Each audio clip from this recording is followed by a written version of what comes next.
All right, live. What's up, guys? Got Zod on the show out of the blue. Thank you for coming through. Hey man, I had to make up for last week, man. I'm so sorry. I didn't want to bail. I had a phone call I had to take, but you know what was funny? Like Yeah. like you were really getting into the weeds, and I kind of thought you were wrapping it up, but then I went back and rewatched it. You went out for like another 45 minutes after that. So I was Probably like, like another man. 4 hours. Yeah, I was like, because you What's you it? had said, okay, I think that's it. I think we got it. And you were winding it down, and then all of a sudden something else popped up, and you were like, oh, here's this. And then it was You know, like, wow. that's how it happens, man. Like, I'll come on and it'd be like, all right, this is only going to be an hour. And then a guest may come on, and then it just goes from there. Like, shit Yeah, happens. man. Let me see if I can pull this shit up. All right, so present, share screen, window. All right. So y'all saw the what's it, the titles screen there, the what do you call that shit, the thumbnail. What's up, brother? Yeah. And it's talking about rats, shit, piss, and urine and all that crap, and you're probably going, what the hell? Well, what happened was everybody knows about the time bomb crap with the Iircade. So people were losing licenses. Was it due to a code error? Was it due to the licenses actually expiring? Who knows, right? But it is a fact that there was a fix that was sent out by one of the batch devs, um, and this fix addresses one of the games that was having an error. And the way it fixed it was to make the game assume it's a preloaded game. What does that mean? Preloaded, because the preloaded games don't have an expiration like the ones that were having the error. So So now, is we that just true with all the preloaded games? so far, Uh, if it okay. if it's I'm not a coder or a dev, but if it's scripted in that file to reflect it's preloaded, IRK should not dial home and there should not be an error. Jong apparently had a lot of sloppiness of how they wrote up the UI or whatever the hell. I'm misspeaking, but the way everything was written up was poor. So now a lot of games are trying to phone home and they can't. And because they can't, just, your typical DRM checks. So let me pull this up. So while that was happening, craziest thing, and it was on this channel. Guy came in and he's like, "Yeah, I had a bunch of rats in my Iircade." I thought it was a troll. I thought it was a particular troll. I was like, "Man, that was who." Like, come to find out, it wasn't. And during this process, the guy said his reasoning that his license were messed up was because of rat shit and piss, and he posted pictures. Here's the problem. I'm sorry. Turn this down. It wasn't adding up. A lot of things weren't adding up, right? Because rat shit and piss doesn't actually cause licensing errors. Like maybe say somehow your board got shorted. Okay. You try to log on, you might have some errors going on or something like that, some flashing lights, something. But it isn't due to rat piss or your your wires to your PCB being chewed on. That's not affecting the board like that. No. But let's just say we took him for his word, but this is where the shenanigans begins. I look back in his post from months prior. He's got one Iircade, right? Now he's talking about he's got another arcade that he bought from somebody with those issues. Then he goes on to say, not only is it that one Iircade, now this is the second one, has that issue. He that he bought, but he got two more from two different other people with the same exact issues. So this motherfucker is telling me he's got 4 Iircades and 3 of them have rat shit piss and urine, feces, and chewed up wires, and they're all having the exact same game licensing errors, right? I'm like, so then I make fun of it, obviously. I thought the rats were figurative, to be honest with you. Me Like too. like the rats are just like another way of Thank you, saying sir. there's something in the code that's causing these games not to work anymore. You know, honestly, through the license wires. so so then this motherfucker had the audacity to, because then we started talking like 3 days ago, right? Started talking. And I'm like, nah, man, shenanigans, right? Everything was cool, kosher. Had a civil conversation. He deletes all of it because I had made a post where I'm like, I'm telling you guys the exact same thing. And I said, well, Master Splinter must have stopped you from, getting these licenses or some shit like that, right? That's like the only jest I made. But I highlighted his post, like, wow, this is crazy, right? Then he has the audacity to write, I said this in good faith and you're just mocking me. I'm like, wait a minute. You delete your original thread, then you delete all your comments, and then you have the nerve 3 days after the fact to come to my post that you've already commented on and act like you just seen this, and now you're a victim. And that's the bullshit in this community. So I'm calling his ass out. Like, you're of course you are. I mean, troll. So let me see if I can. The rants. For the rants, by the rants, I guess. Yeah, man. What can we say? It was insane. So look at, he's saying this was all in this shit, and it makes no sense. What did he keep it outside? I mean, it makes none of this makes sense because the shit's sealed. It's sealed, right? Like your Iircade is pretty much sealed. I know Mike can get in. What you will. Say what you will about Iircade as a company or whatever. One thing I can say is they make a clean cabinet. It's pretty, I mean, I'm probably getting trolled. Bravo. But hey, it's fun. Like, it's a talking point. So not only did you troll me, but you're just giving me content. So I appreciate it. But this is funny as fuck. Like, this dude went and like actually found, I don't know what it is. So then here he is. I'm like, dude, there's no way that you got. But what pissed me off the most is not even the fact that, okay, maybe they chewed, but there's no way they chewed it while it was assembled. He let his dog eat it. Yeah, they didn't. It had to be disassembled on the floor and in the garage or some bullshit, right? He put fucking peanut butter all over it, right. And then he, like, you took it apart and the shit's just lined up for you, like, the fuck. It's pretty funny, to be honest, though. It's hilarious. I had made a. Let me see if I can find the post here. All right, so he makes another comment and talks about it. I purchased the OG Tron cap from the guy who was posting here. He didn't say who. He's full of it because there's actually no.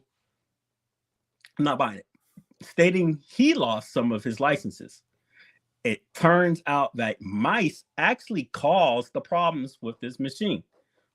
And that's where I'm like, okay, well, caused the problems as in he was having errors on his machines. But then the guy doubled down and was like, no, it's the license errors that were the problem. I'm like, bro, I don't give a fuck what you say. It wasn't due to mice. After I got it home and opened up the cabinet, so now he's saying he got home. I'm like, dude, you got ripped off. So where did he buy it from? From a garage sale?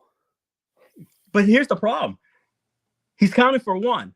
How are you what's the story for the other two? He goes, I found them all chewed up. I have also been made aware of one other person who purchased. Okay, I misread this part, so I'm gonna retract. Here we go. But check this out. It still doesn't make fucking sense. I have also been made aware of one other person who purchased 2 used cabs that also had the same license problem. Guess what? Both of those cabinets were also full of mouse droppings and had chewed up wires. The fuck? I took a few pictures of the inside of the cab that I had purchased. So I was wrong about him having the 3.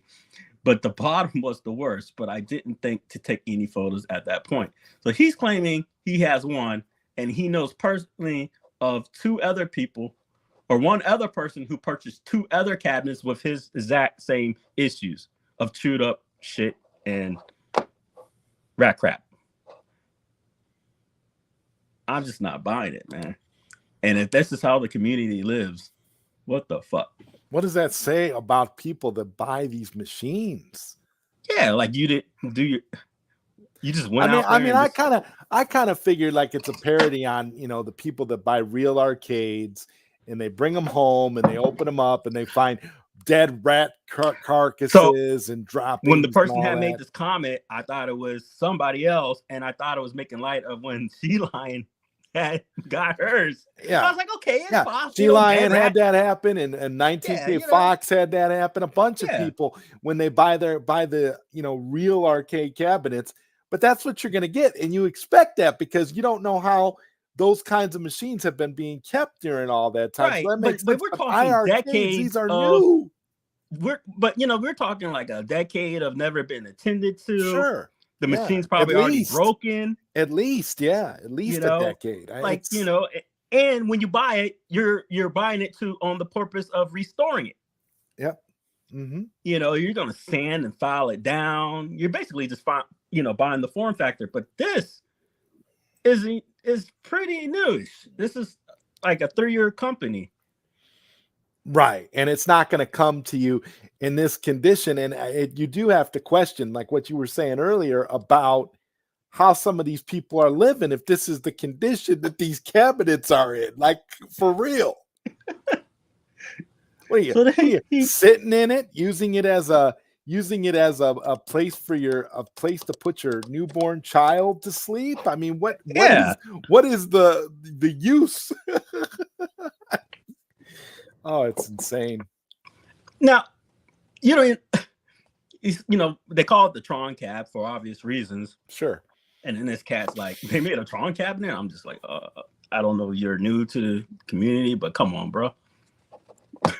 you know, but I'm gonna show you those pictures soon. So he goes, the intention of my post was to help people out.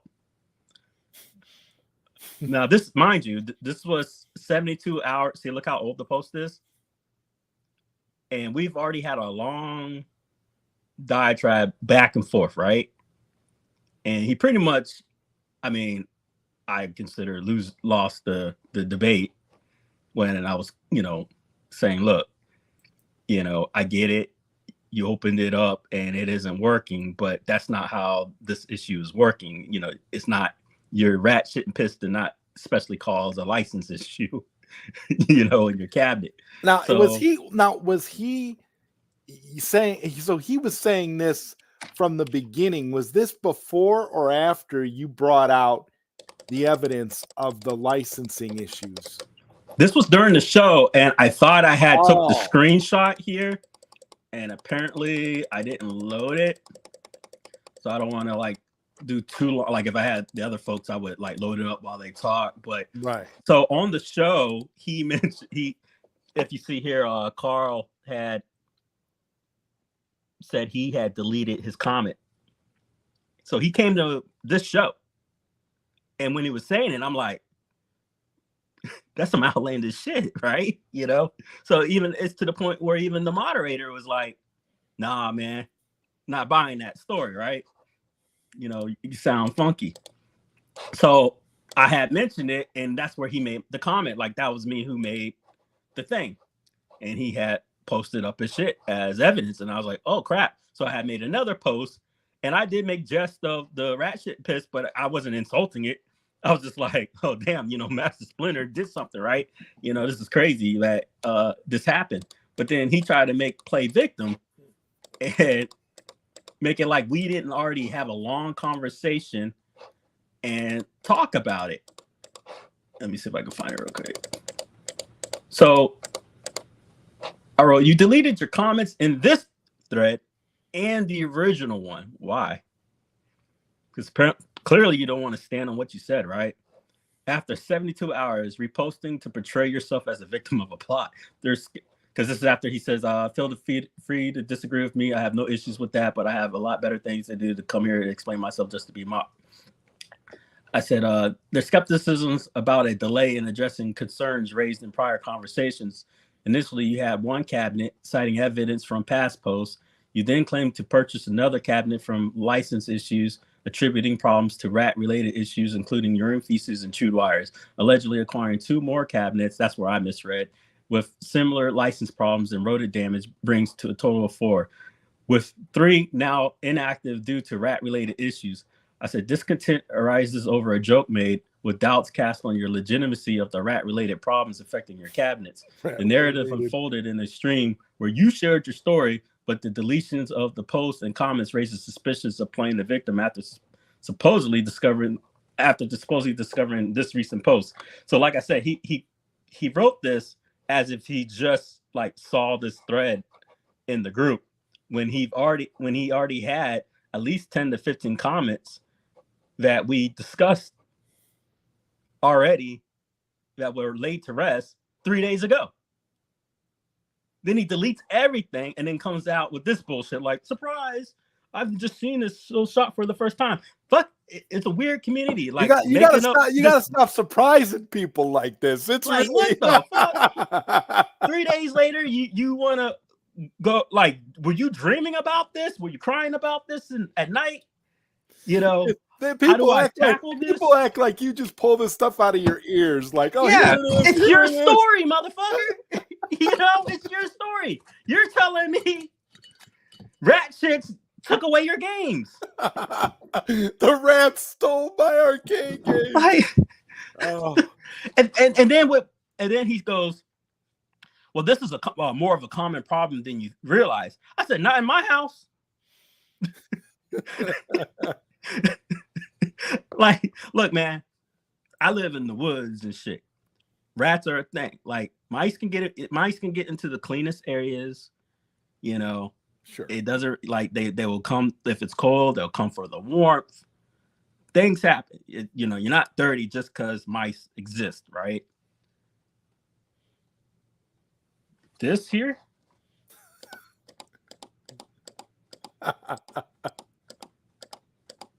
Dirty motherfucker. Like, they don't go, oh, I'm going to go to the most airtight sealed area in the room and find my way into it.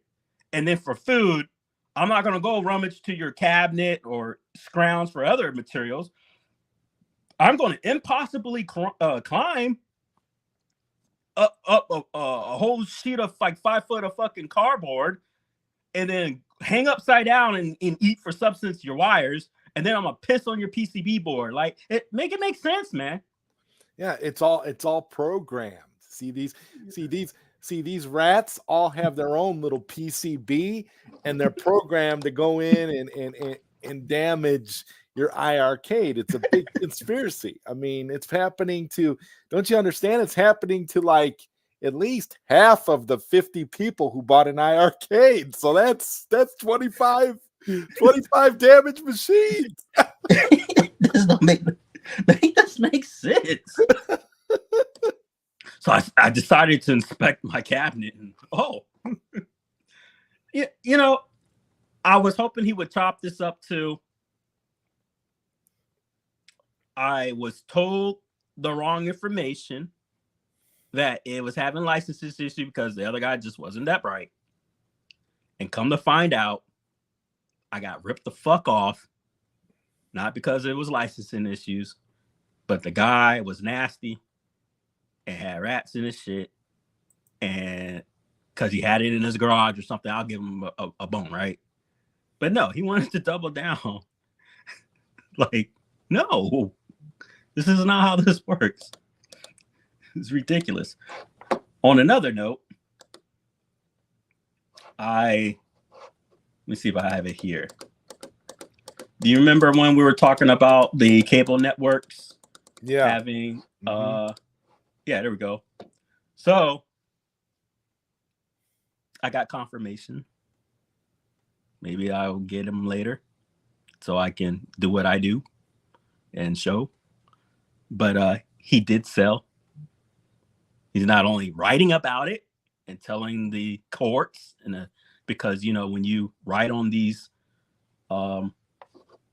documents to submit to the U.S. government, any lies would be, a crime. You'll incriminate yourself, right? Or not incriminate, but oh damn it, I forgot the term. But you're not supposed to lie, right? And yeah, I'm gonna find out what this supposed data is. He claims it was not any personal information. I don't know about you, but I'm gonna see what, hopefully, through the contracts that was signed. But it doesn't seem good. Well, those cabinets could get everything off of your Wi-Fi. Whatever's on your Wi-Fi, the cabinet can read it. So they have access to that information. And so him selling it, that's the whole purpose of that, so that they could get your information to be able to profit off of it later. Yeah. I mean, they have been looking for such data, and they are very excited to sell the data that we have to gaming companies who are looking to find out more about gamers. What could be so important that they can find out if it wasn't personal? And I don't know, maybe maybe his definition of personal is different from mine. I'm not this is not feeling good to me. Right. Like, what brand of toilet paper do you use? I mean, he's it's hard to say. I mean, he does have an army of rats with PCBs going after cabinets. So it's really, really hard to tell. Well, this non-personal information is so valuable, he assesses it at $1 million. Yeah, and if it wasn't personal information, what the hell kind of information is worth that type of monetary value? Exactly. That's the question. I mean, because what are you getting? You're getting people's masturbation habits. I mean, what is the reality here? I don't get it. Yeah, because let me see if I can pull this up real quick. It was on that Theranos thingy I was doing when I was trying to log all this stuff. It was back in 2022 when I had discovered, because I was digging on the foreign websites, and he had made a broker deal. Now, at the time, this guy was proud to share everything he's done, right? And it's it literally says, and we are very excited to sell the data. That says it all right there. That's like the smoking gun. Right. I mean, that's how it is for me. Let me see if I can pull this up. Present. Oh, here's my boy. I didn't see you. I don't want to ban him. I want to invite him in at the stage. There we go. Hey, brother. How you doing? Very good. Malcolm, how's it going? Glad you showed, man. I saw that he was very happy to sell our information, but not happy enough to clear mouse or rat fecal out of people's cabinets.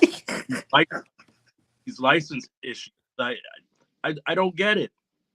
I don't see where anybody can stand with this guy still to this day and age and not be pissed about. Well, see, you're saying that because you didn't get Mortal Kombat installed on your machine for free. You didn't get Metal Slug. You didn't get, you know, I know a person who all did. the King of Fighters games. I mean, these people straight up got so many great freebies. They got what the You know about Iircade it. was actually supposed to be in the first place. Oh, so you know about it? Because I was like, I know people who did, but it sounds like you know about it. Yeah, yeah, people who got fed exactly what Zod said. People were eating. So why would they complain? People were eating good, and that's why they were all ready to back them up no matter what. Get yourself some of this. Greatest tasting wine on earth.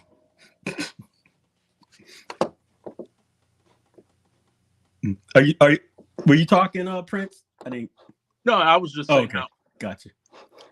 Oh, rat is, and I can understand if it's a gold cabinet because there's a with the gold. I rats could, if it's the 10 cabinet away. That is like a locked. Shoot, I think you're breaking up on my side, brother. Is it breaking up for you, Zard? Yeah, he's breaking up really bad. Can only hear like bits and pieces. It's like every other word, Prince. Sorry. I'll be back. Okay. Do a good reset.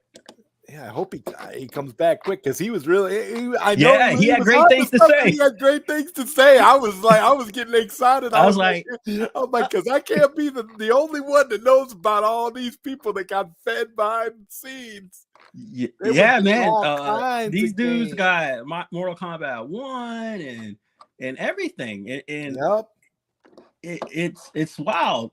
And then they talk about legalities. Games. Somebody got don't pirate your games, but I'm gonna get that Mortal Kombat Fighter 1. Alpha, all these games, and I'm like, man, y'all just straight up got everything, and we're all sitting here with Moon Patrol, AAA. Let me catch up on the chat. Sorry, guys. Carl is running it through here. Acknowledge you guys. Thank you. Hey, Mikey. Hey, Carl. Hey, Butter. JLS. I peed on the back of my. That's funny as fuck. Did you have a license issue after? I wouldn't know. I never played it. Just turned up. You fool. The mics work for Iircade. The mics are reclaimed licenses. Y'all are fools. There were the cheapest way to enforce. If he had said one cabinet, but he said it happened on 3. Yes, thank you. It's outlandish as fuck. John is controlling the rats in the Avengers. Excuse me. Why has he done this? Nasty. Mysterious mice. Where's Prince? He's caught up on that. Rats. John's looking at my internet browser. So John is like a Pied Piper. That's my next meme. Yep. There he is, Prince of Darkness in the dark. What's up, Ichabod? So sorry, just got here. So are you saying Iircade got info about me from my cabinet? I'm insinuating it. Ichabod, yes. I mean, there's nothing positive I can say about this guy, right? So it would be one thing if this was 3 years back and y'all were made to believe he's the greatest guy on Green's earth, but come on, man. I mean, so far everything's been going So he's definitely. I didn't just magically come up with these files. He's definitely a polite man. I mean, yes, huh? He's definitely a polite man. I disagree, and because I know folks who've seen who he is. Well, I mean, yeah, you could see who he is, but then he puts no, I'm sorry. He puts on a good that showed his true self. But he puts on. But what I'm saying is that he puts on that facade. You see, and that's what I'm saying. I understand. Mic check. Testing 1, 2, 3. Perfect. Sound great. And you were going on some good stuff. If you didn't provide all your data to John to sell, he has been sending his army of rest. about how Retro KO was on someone else's goal unit, yet the game never. Yeah, so that came straight from Mystery Encoder. Wow. Actually, it was in this stream, so I'm not like stirring up nothing. He said this in our stream, right? You were here, right? Confirmation from Messiah. Yes. So he said he got P-Dub's cabinet, and it had the Retro KO on it. Of course it did. Yeah. He said this in this chat. Jeez. Before even the person that got the news over to the people to work out that deal didn't even get it.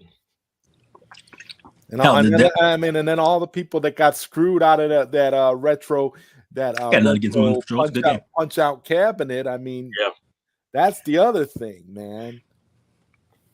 I can't believe that. I don't know if I provided any. That's the thing about data. I mean, I guess he can only get what you provide, but here's what he did get. He got your credit card info. What do you get from credit card info?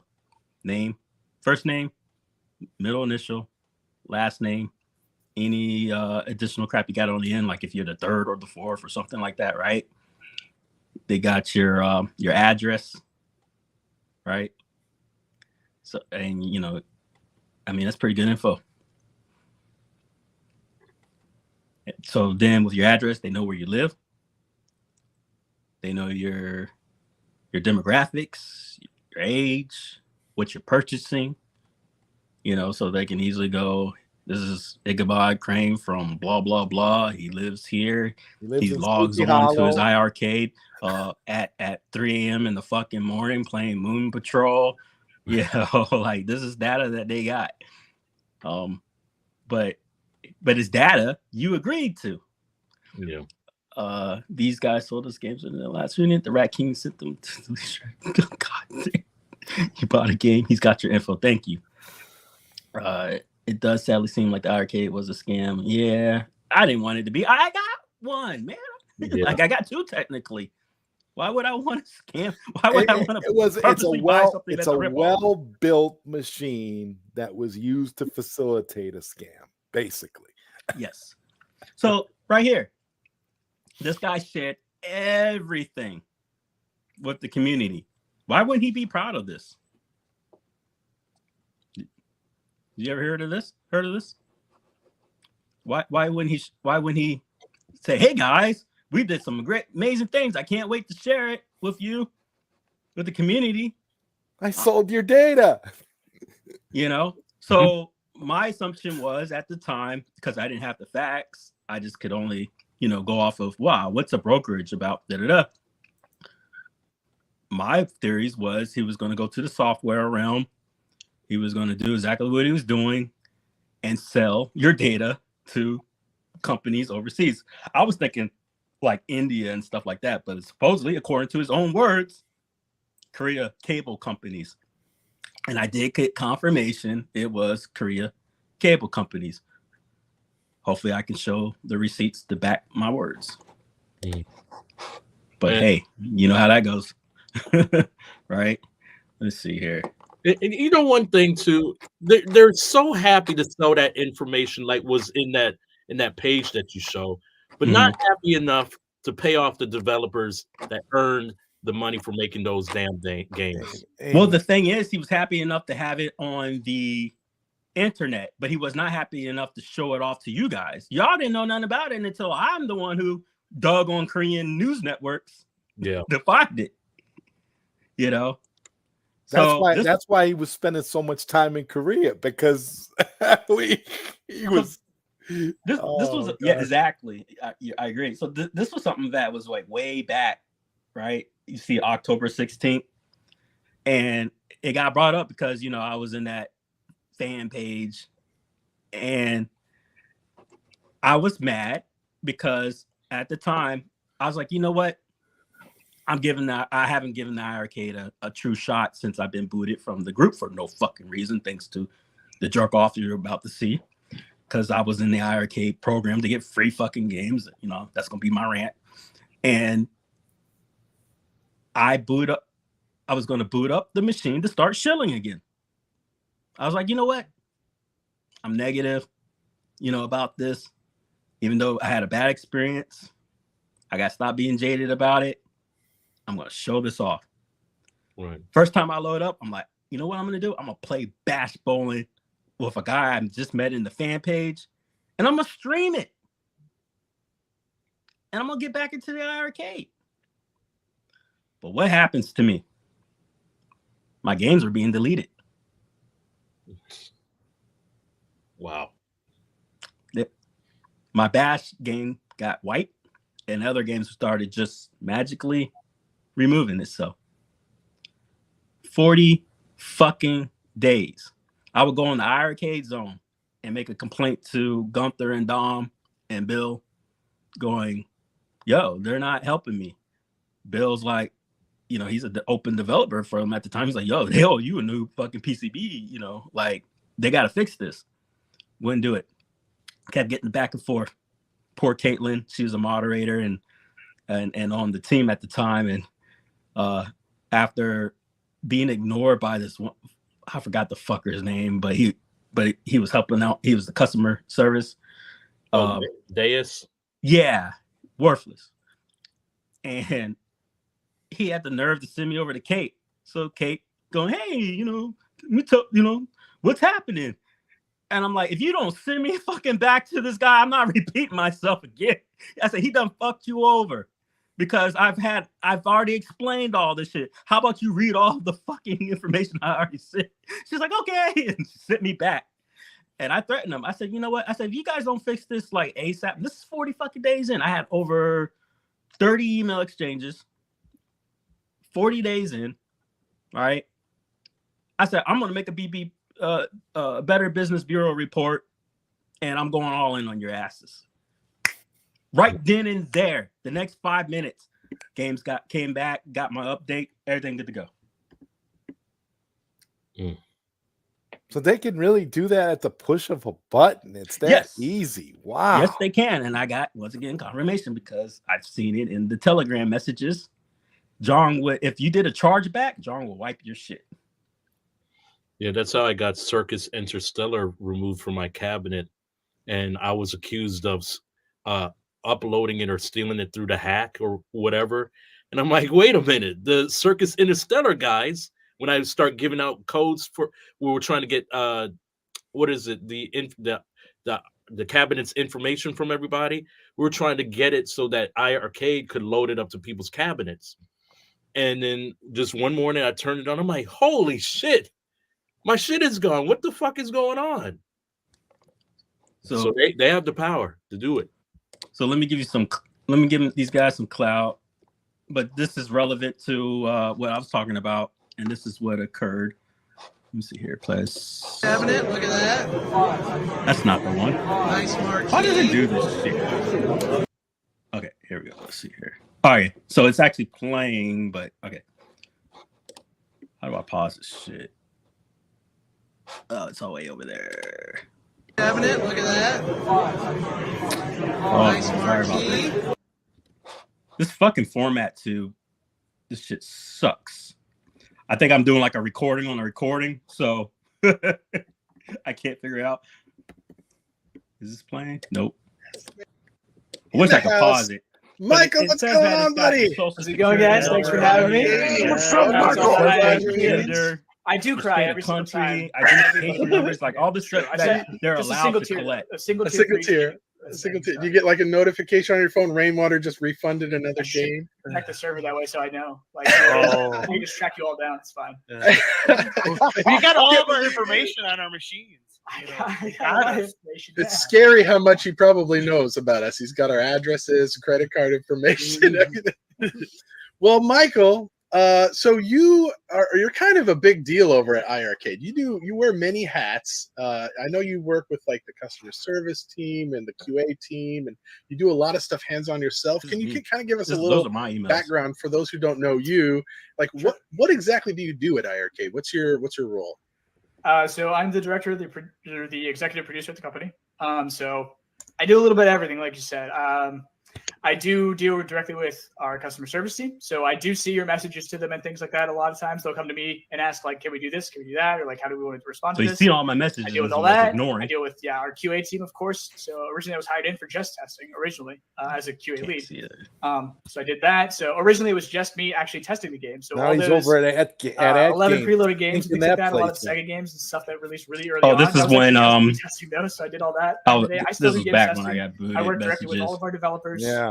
So we license the games and stuff like that. It's hard to Sometimes read, I'm the but one who fully does kind of all that stuff too. I let our CCO and stuff take care of the actual license deal itself. But beyond that, it's usually just me talking one-on-one with the developers. I help them deal with problems if they arise on systems and stuff like that. Software updates, like we're testing right now, for system Tempered updates. glass. I do all that stuff. A little bit of design. I'm the one redesigning your entire user interface, so you can blame me for that right now too. A little bit of cab design kind of stuff too. We'll Everything talk here and there, about that. marketing, business, Yeah. legal. I don't know what I kind of don't have a hand in at this point at the company. So Yeah, that's probably a better question. What do you not do there? Like, do you clean the toilets? Yeah. Or Do you get like- lunch? I mean, I restocked the kitchen like yesterday. He's getting coffee for Jong, and I can't believe anybody actually sat through those streams. but what's amazing is I say it's incorrect, but you heard it from the horse's mouth, right? Yep. You know, it's scary how much you know he has. He's got our blah blah blah, his blah blah blah blah. But I could show you the Privacy Act fucking shit that they had, and then him writing it to the government. But I'm wrong.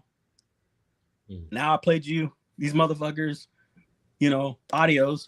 I guess I'm still wrong.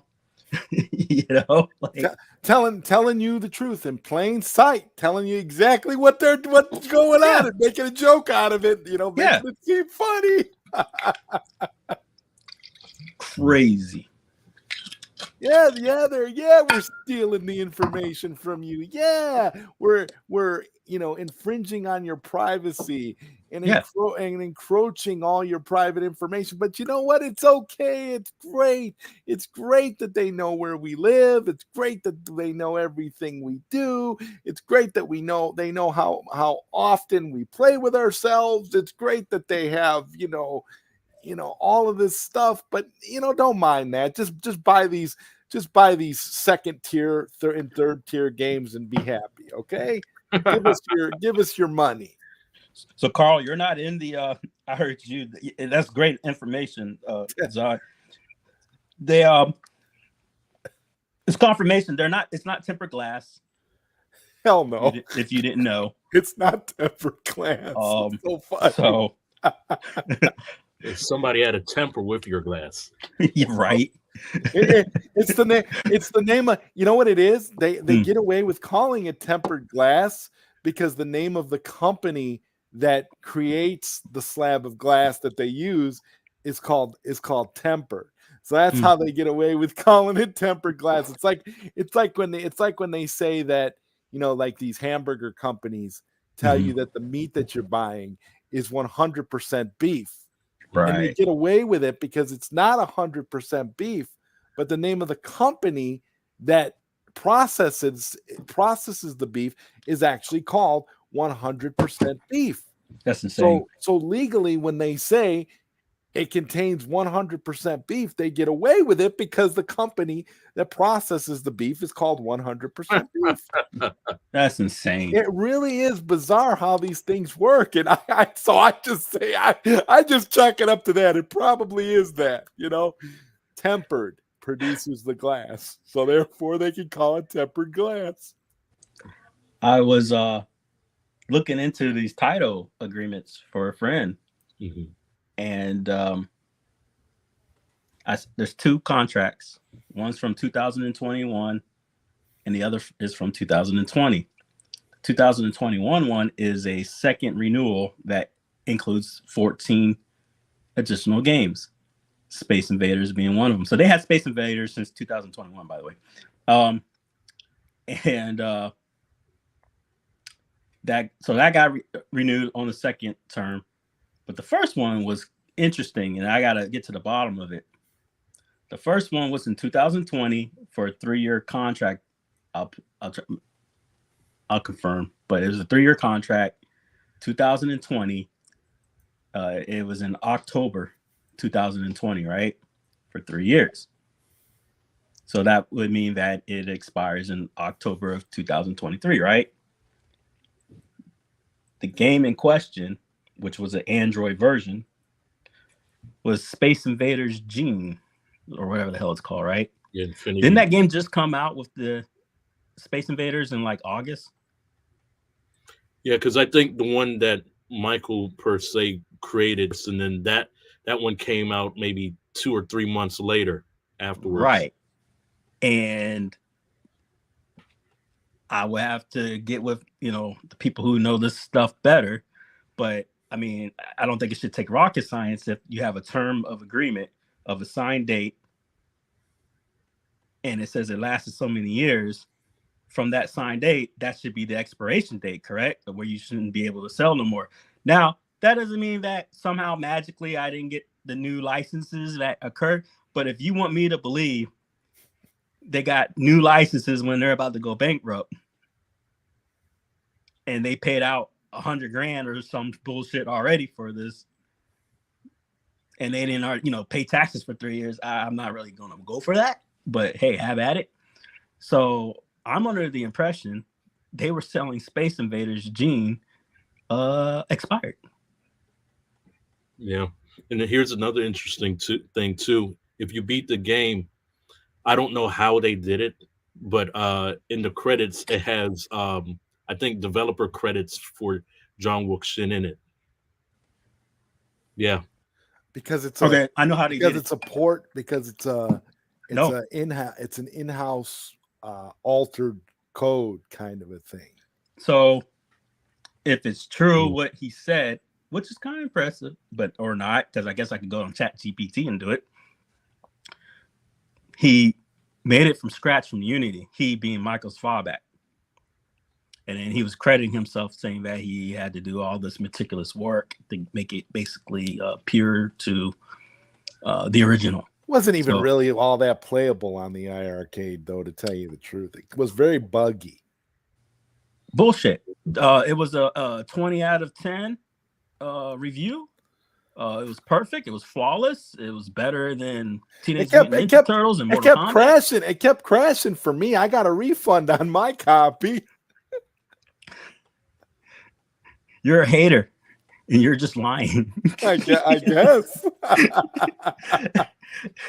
I mean, I was told it was flawless. What are you talking about?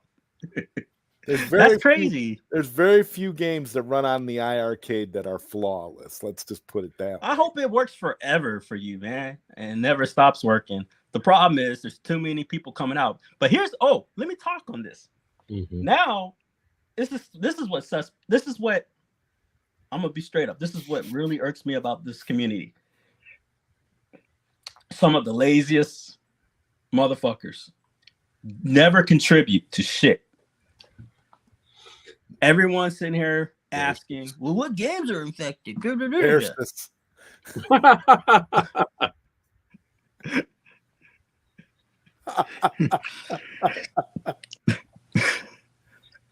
So I make a poll. Right, I'm doing legwork, right? So people don't go, what's what and just be all over the place. So I make a poll. I'm like, all right, who's been infected? Right? We got like 800 members or some shit, and I think we have like several hundred participators, and we're talking a very small, minute number of people are having issues. Mm-hmm. I'm trying to get to the bottom of I think one is too many. This is how I am. I'm an advocate. It's not because I'm rooting on the Iircade. I don't want anybody to not have playable fucking games. So it's like, you know what? Let's get to the bottom of it. And so far, we have a fix that fixes one main issue. That's how you contribute back, right? I go to my friend who's, didn't have to do none of this, and he contributes, with the team back to the community and puts out a fix. That's how you put back, right? That's what I'm bringing to the table, And so I want to get a list. I make a poll. About 9 people participate, saying that they don't have licenses. It's been about 48 fucking hours. I tagged every single one of them. I said, hey, I need you guys to either get with me via, Messenger or just write it in here. Just put down what game you have missing so I can make a comprehensive list about who is missing what from what, right? 48 fucking hours later, none of these motherfuckers are participating. It reaches like 500 people. It's some of the laziest shit I've ever seen in my life. Give me. Take. And, don't fucking contribute. It's pathetic, and while I'm writing this, so I write another post. I'm going, look, I sent you guys messages. This takes participation. I'm trying to do good for the community. I would love a list so then we can figure out what's what. Maybe this is a fluke. I just want to get the factual information out there. If this is a fluke, if it's just an error, or are these all fixable? I don't know. Let's figure it out, right? While I'm doing this, motherfucker goes, what games are messed up? Because I don't want to go through all my games. But first off, asshole, if you don't want to do it, then shut the fuck up. You're not helping out, right? And then I go, well, sir, I'm being polite in the thing. I go, well, sir, I'm figuring this out as we speak. I'm real time trying to get the information. Well, I understand that. Well, I'm thinking to myself, you fucking understand? Why are you asking? You're not helping. I'm like, let me repeat myself, because you could just reread what I wrote, but I got to rewrite what I wrote and explain myself again. Go. Got the man, old man. What's up, brother? Old man, Ruckus. Ooh, some popcorn I smell down there. I'm hungry now. What's up, man? Yeah, go ahead and interject. Got my mini drinking alcohol. Nice. So, just been watching, going in, and once again, I saw Zod Rider on, so I hopped on just because he was there. If he wasn't here, I wouldn't even come on. Man, thanks, Bill. Man, Bill, I'm gonna have to get you on one of my late night Q&As coming up, man. We gotta catch up again. We gotta catch up, man. It's been a while, but yeah, man. It's I seen a couple of things they were actually for. I'm super trying to get a hold of Vanilla Beast, let him know, because the issue with porting his title, the retro knockout, over to the Bash Box, is that he started the process for Iircade. Iircade screwed him over, and now he's kind of stuck, and he's working on other systems. He was working with Atari, and for whatever reason that fell through. Now, my guess is because of the type of game he is, the type of game it is, and not necessarily the type of game it is. It's just the depiction of the more adult content, to where I'm like, is he going to do the? He's going to do the uncensored version, not the one that's on Steam. The uncensored version. That's what I want. That's the Bash Box. I reached out to him. I told him, look, if the one with the porn star in it, the one. Whatever. And it's I'm not some super thirsty dude, because I got a wife, I got a bunch of kids, so it's not like I'm one of those dudes. But he's watch it together. It's included. It's part of. It's part of the game. It's part of the game. It's part. More importantly, it's his vision. Yeah, and I think the bigger picture is it's the dev's vision. It's where he said, "This is what I wanted to have it." Johnson, this is a Rolling Rock. This is a gentleman Jack. Fake. Oh, he's talking like, but it's his artistic vision. This is what I'm more concerned about. It's not like he's got a bunch of kids being raped or killed. It's part of the story. And to be quite honest with you, it's a boxer who's coming up from the streets. It's going to have sex. It's going to have drugs. It's going to have alcohol. But it contributes to the story to where it's not like a porno. You know what I mean? It's his artistic vision. It's true. That's it's what true. There's a running. I mean, if running Rocky was rated the game. R, It's Yeah, all there's a- about the there's a- aesthetics. There's a running gag throughout the game about STDs and stuff. I've And- literally These are real life situations. I've taken prostitutes in cars and had sex with them on Grand Theft Auto 3 on PlayStation 2 and on Oh my God, Bill, I honestly thought you were going somewhere else. Dude, I was I'm like, glad you said Grand Theft Auto 3. I was like this. I was like, no. no. I mean, I was like, but this is Grand Theft Auto 3. There's actual sequences where it's like QTE events of sex on games like Fable, on games like Skyrim. well, So- God of War didn't get kicked back, did it? Of course, God of War is not going to kick back because why would Man, they Sony? did quick action and shit, and you screwing other dudes' wives and stuff, and they're gonna go, what's Exactly. the God story? It was Grab them by the hair. But to be quite honest with you, in God of War, it made sense. You know, it was part of the story. In Grand Maybe Theft Auto, it makes sense in the real world. But Yeah, maybe in You're this like case, some New because York it's, fucking city shit, and maybe you're doing in this case, because it's a parody of Punch Out, maybe that's what's putting other publishers off. I don't even think it's that. I think it's the Me the too. fact that stuff. it's the indie- maturity. Yeah, it's, the it's an maturity. indie studio that dared to say my content is adult without being porn, without being. Well, there's a lot of adult game. The thing is, that's kind of hypocritical because there's a lot of adult games on Steam. Yeah, don't they Now have like they they are. got Notice breast and hentai games? Steam- and all other Steam crazy has shit? an entire adults Freaking only restrictions. has an adults only But section now, that here's the that is kicker. unbelievable. The adults only section on Steam is walled off, and you have to do things to get to it. Well, yeah, you got to put in your age, but Yeah, it's stuff like But what's that. the But difference? it's that it takes him away. You know, I don't feel like he was going for an adults only type of game. I think he was going for, definitely going for an 18, level game. But I don't think he was going because the game itself doesn't even seem to be gratuitous as far as with sex and all that. no, it's there's just boobs in it. Yeah, because now speaking of me, coming from the military, I wasn't a boxer, but I did do combative. So it's like I never really professionally fought other than what I had to do for when I was in the Army. But when I got him home, I wanted to see some titties. I'm sorry for the show. I wanted to see boobs. I wanted to see, I wanted to see my girl naked. I wanted to drink. I'm drinking right now. I wanted to be able to, freely live as a guy. You know what I'm saying? When I came from war at 22, I went with my guys to the strip club. That was what we did, to go look at some boobs because I just spent the year with nothing but Stateside guys. sucks. I can never go to one. I just again. spent the year in the shit I got spoiled overseas with nothing but guys. There was like one female in S1 and maybe one It in didn't matter S4. how she looked either. And It was queen. you had deployment goggles on. That's how he looked at it. The whole thing was, and she was cool. It wasn't like somebody we wanted to, have sex with, but this was our sister we're thinking about. We're not thinking about her like we want to see your boobs. No, because we see your boobs every day because we're shower all together. We all live together. That's not what we think about. But when I come home, I want to see some boobs sliding around a pole. I want to drink.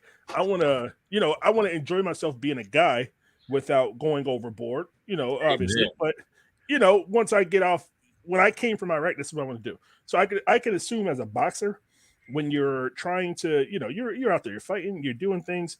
And then when you finish, you get that person, the first thing you want to do is enjoy guy stuff because you just did some guy stuff, with all this here, the thing you want to do is enjoy yourself as a guy.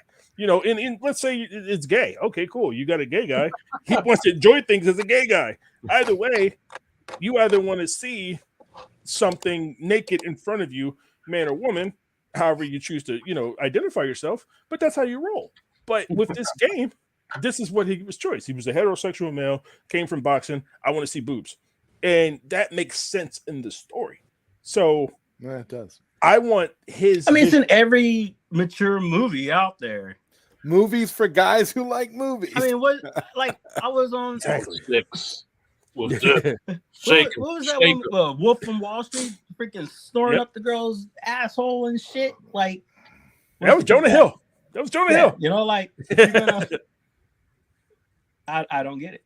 You know, what if you made a Wolf from Wall Street game? It's got to be if like, I have sex the is pleasure, real. People be yes, fucking and screwing people, and if I have the if pleasure you're in a of getting it. drug-ridden world in a fantasy movie, you're gonna have guns and sex. Yeah. Yeah.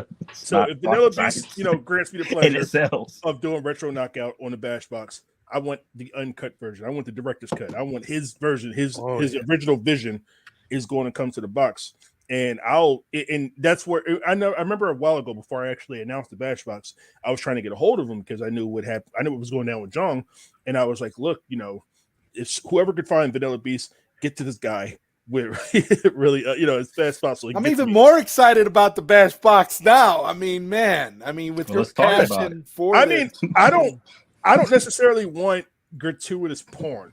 You know, if that's what you're going to put there, and if you have an audience for it, this is the place for you. And let them get the two, because you know it's not my cup of tea, but there is an audience for hentai games. There's an audience for parody games where there's just an random audience for the director's cut of Retro Knockout. As long as they're over 18, I don't care, and that's all I care about. That's up to the parent. You know, like you're not. No. You're I not mean, in the game, and going. If here's some bullshit. No. I mean, parents got to be responsible and. As far as the content in the game, as long as it's not depicting children and minors, then okay. I mean, there's what do you call it, legality and ethics and all that stuff. You don't touch children. You don't portray things that are just what we would consider beyond forgivable and social taboo. Right. You know. I mean, because you're going to have incest and that kind of shit. Like, no, you don't do that. We have a game that's coming out that's all about killing. I mean, it's Brass Hollow Point, but it's a first-person shooter. It's going to have killing in it. And to me, that's my vision. That's what I want to put out there. I don't particularly have a vision where it involves a bunch of women, and maybe I will in the future, maybe I don't. But that's not my vision. But that's not for me to say somebody else's vision, like Retro Knockout, for example. Won't have something that makes sense within the story that people want to play. People want to play Retro Knockout because the game itself is fun. It's a really good game. It is a fun game. Nobody, you know, it's the boobs of the story will make sense with the story. But to be quite honest with you, I'd probably personally skip it because I don't like games and stories. I just want to get in and play the game. So that's just me in particular. But there is a market for this. And I want the developers to feel like you have full artistic creative freedom, short of anything dealing with kids. Have at it. And you go from Manhunt, for example, probably one of the best. That was one of my favorite games. Yeah. Thrill Kill. I don't know if you've ever played Thrill Kill before it became Wu-Tang Challenge style. Well, that game never got released, right? It didn't, but it was leaked. So, you know, people played Thrill Kill, but so people who don't know what we're talking about, if this is correct or not correct, correct me. It was a game on the PlayStation.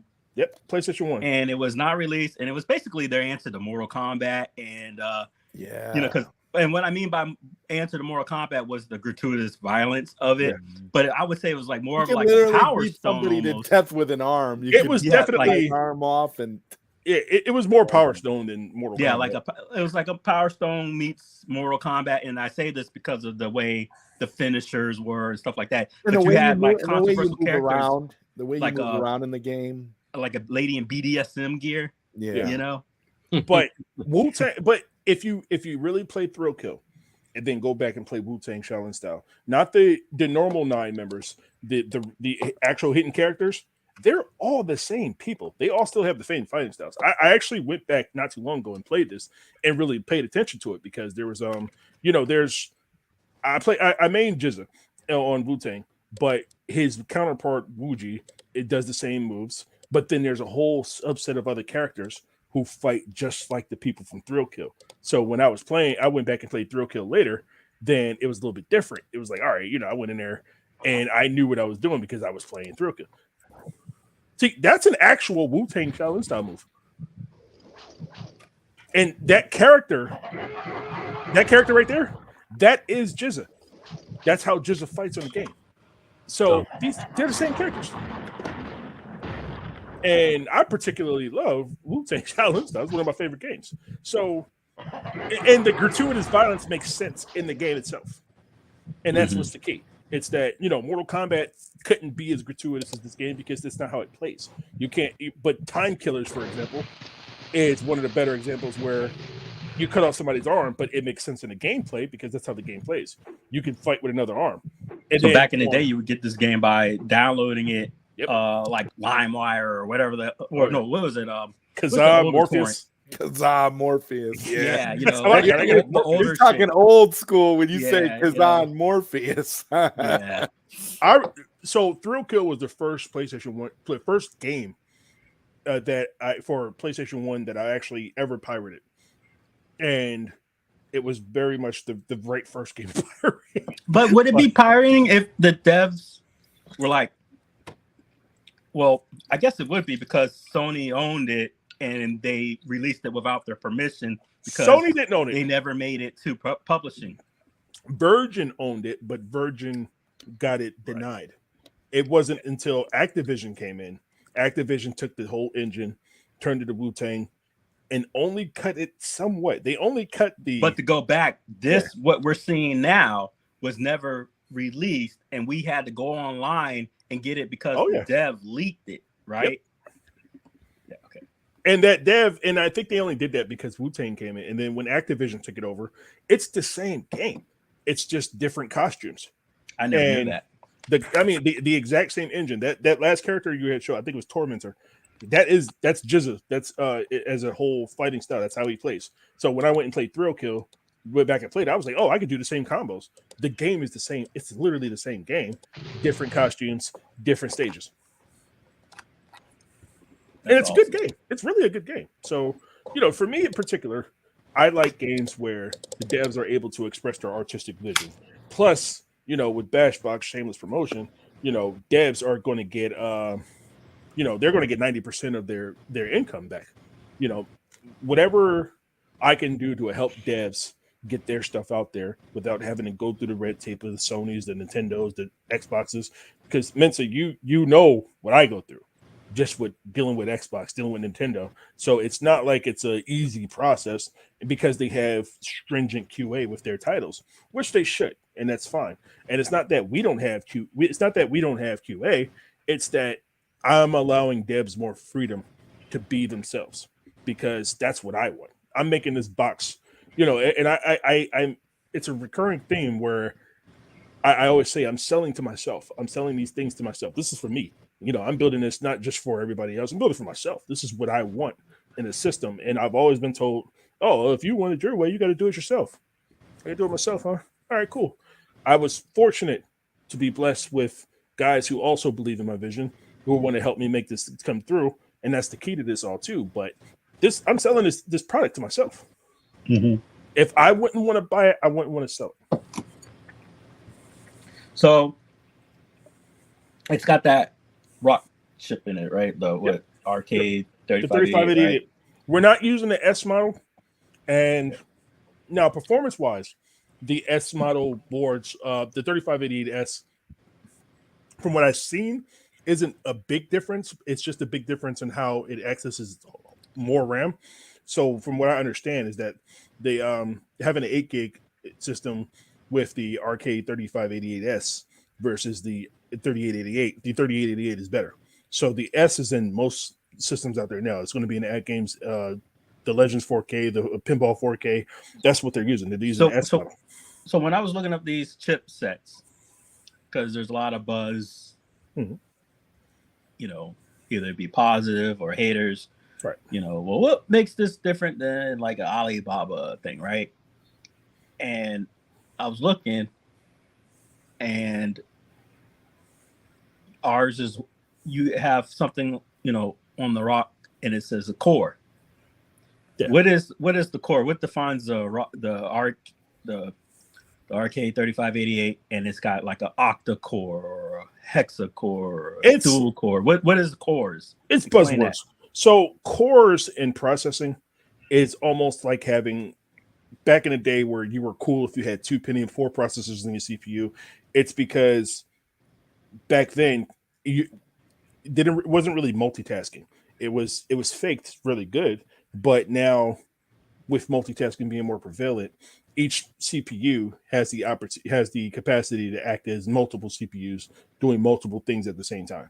So each core can be handling different So we have different tasks. So if you so take something like main, the act games, Mhm.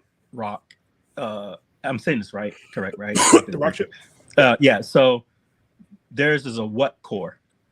it should be the same 8 core. I'm only speaking of 3588. So I know that 3399 was a 4 core process, and for at the time it was actually really good for what it could do. You know, it was about And the same. what core do they hold? The 33, it was 4 core. It's basically the 3399 that was in Theirs the is a Legends. 4. Yeah, that And was in the old what one. is the bash box? The bash box is an 8 core. 8 But core. their new And ones, that would be octa. yeah, Okay. octa core. So you Now have a their new 4 ones are going to core have the same ones. Yeah. and a octa. Does that mean it's 4 times faster, or is that just the same? So Or not a thing? just talking about the old ones, it's about it's you can't really say 4 times faster just because it had 4 core, because 3399 to the 3588 is a huge jump. Mhm. It's almost the equivalent of going from Super Nintendo to GameCube, and it's that level of jump. So with the new, the ALP pinballs, that's probably the best example of processing that's comparable, but it's only using 4 gigs of RAM. So for pinball, just running at 1080p and doing what it's doing, it'll run pretty smooth, but it'll only run pinball pretty smooth. It's not going to run anything better. So the At Games has a 4. No. The old one has a 4. The new ones. What's the current one? 8.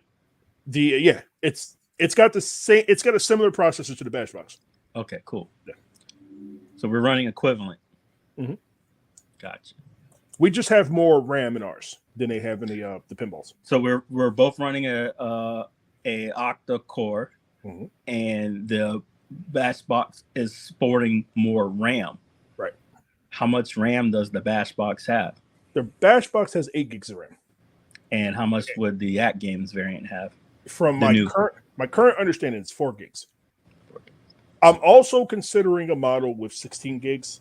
I'm waiting for a couple of people to tell me if it's worth it for the end user.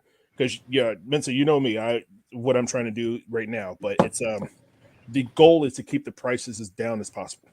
And right now, with the board the way it is, that's why I have it at $250. And then even then, we almost had to increase the price because when I talked to the manufacturer, I was like, we don't have a controller with this. Like, how are we going to sell a game console without a controller?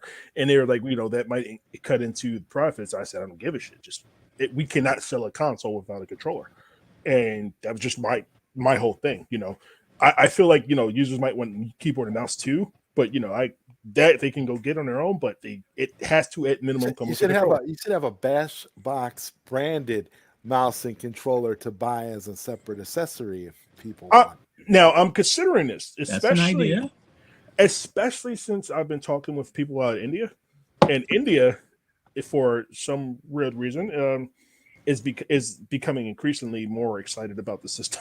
It's weird, I think it's because when I talked to them, they said it's a huge underserved market. They don't really have, Nintendo might drop something in there because they feel like it, but they have Xboxes here and there, but they don't have what we have here. And they would, a lot of people out in India, they're the ones that's making these games because it's cheap labor. You can get somebody out in India to do Need for Speed Underground. That's, this is the actual story. Somebody did Underground for it at total was maybe $30,000. And to get an American person at that same amount, that $30,000 is only 2 months, is only a month's salary. So that's why they go to India for this. And I'm like, well, if you can make these games for people like EA, for people like Capcom, for people like Square Enix, why don't you do it for yourself? You know what I mean? So when I talked to those guys out in India, I said, well, if you want, the person I talked to, I said, why don't you work on your own storefront? You keep everything in India, keep everything in-house. I'll supply you with bash boxes. I'll put those Indian stores on the bash boxes for you guys, and if you make your own games. So if you had your way, mm-hmm.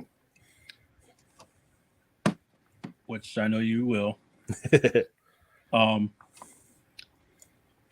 you are looking to have the Google Play Store on the Bass Box, correct? Right. And I guess you said you'll get your license or have your license or whatever. Working on that right this authorize. second. So we're authorized to use it. We just have to integrate it in our new UI, which isn't done yet, but it's getting there. So people have seen the new UI and understand where it's super progressing now. So, and with that, you will are you looking to have what you consider to have exclusive licenses on the Bass Box? I would. Now with licenses, I'm going to let those stay with within the global match platform with Unico, because I want to, it was cool getting the licenses we currently have, and that's because of my existing relationship with those guys. But I want to focus on the indie scene. I want to focus on these devs who don't have an easy way to get their stuff out there. They just have. I understand that, but are you saying that? I know you can't say what, but are you saying that there are licenses on the Bass Box? On the Bass Box, yes, very much so. That you're going to have games that are licensed. Yeah, yeah, on the Bass Box. Very much so. So we have about that makes 12 it right now. So legal wise, that makes it 100% different than something you could go on Alibaba and get. Exactly. So I think that's the misconception. Are these going to now, Bill? Are these going to be pack-in games? So yes and no. I'm trying to see how much I could say about the games we have. I'll answer. There's two games. I'll answer for you. As you know, Bill is a developer with his crew, so we have Bash games. Mm-hmm. So you're looking at options there. As far as the other games, I wouldn't necessarily consider them packaged, but there will be authorized to receive on the unit, no different than if you were to buy. Think of how John was going to do his. I'm thinking of. I'm actually right now picturing a delivery system similar to that of the Iircade. That's what I'm thinking of in terms of games, but just done the right way. Because see, with Bill and with you guys, I'm sitting here thinking I can't wait to review this thing, because in my mind, I'm like, this sounds like something that we've all been waiting for. It sounds like something that's going to be legit, that's going to allow indie companies to put out stuff. It's going to allow Bash to actually publish titles that they want to publish and make it reasonable and viable for consumers that want these types of things. Yeah. And you're all about your fellow devs. So I mean, it's a win-win no matter how you look at it. Think of the Bass Box of the concept of right to repair. You own your unit. What you do with your unit is your business. Of course, within restrictions that gives us, you break it open and you're doing whatever. Right. That doesn't necessarily mean like, hey man, that's on you. But no one's coming for you. You're we're not gonna just turn around and go, oh, you weren't supposed to do that. It's yours. An exclusive. What you can and can't do. But we can use common sense, and you can understand what can and can't be done in the Android scene. So let's look at it like this. I'm trying to get as close to not giving a user the license to play, just a license to play the game, versus ownership of what you currently have. So I'm trying to get DRM. Now, DRM, to where I have to put DRM on, is going to be there. So, no Bash games will have DRM, and that's just my preference. I'd rather not put DRM on any of my titles. I don't even give a shit if you pirate it. I'm pretty sure there's at least 100 people out there who pirate bowling right now, because I've seen, just last time I checked earlier, it was like 1,200 people on there. So I'm pretty sure people are pirating bowling, because my numbers ain't matching up with my sales. But I don't give a shit. I'll support them anyway. I'd rather you play the game because I was happy to buy bowling just to support you, Bill. That's all I got to say. Yeah. I mean, in all honesty, I mean, it's one of those things. But the thing is, I'm picturing right now, like an old man Ruckus branded controller with a perfect D-pad. Like I got this vision in my head right now. So I don't know if you've seen.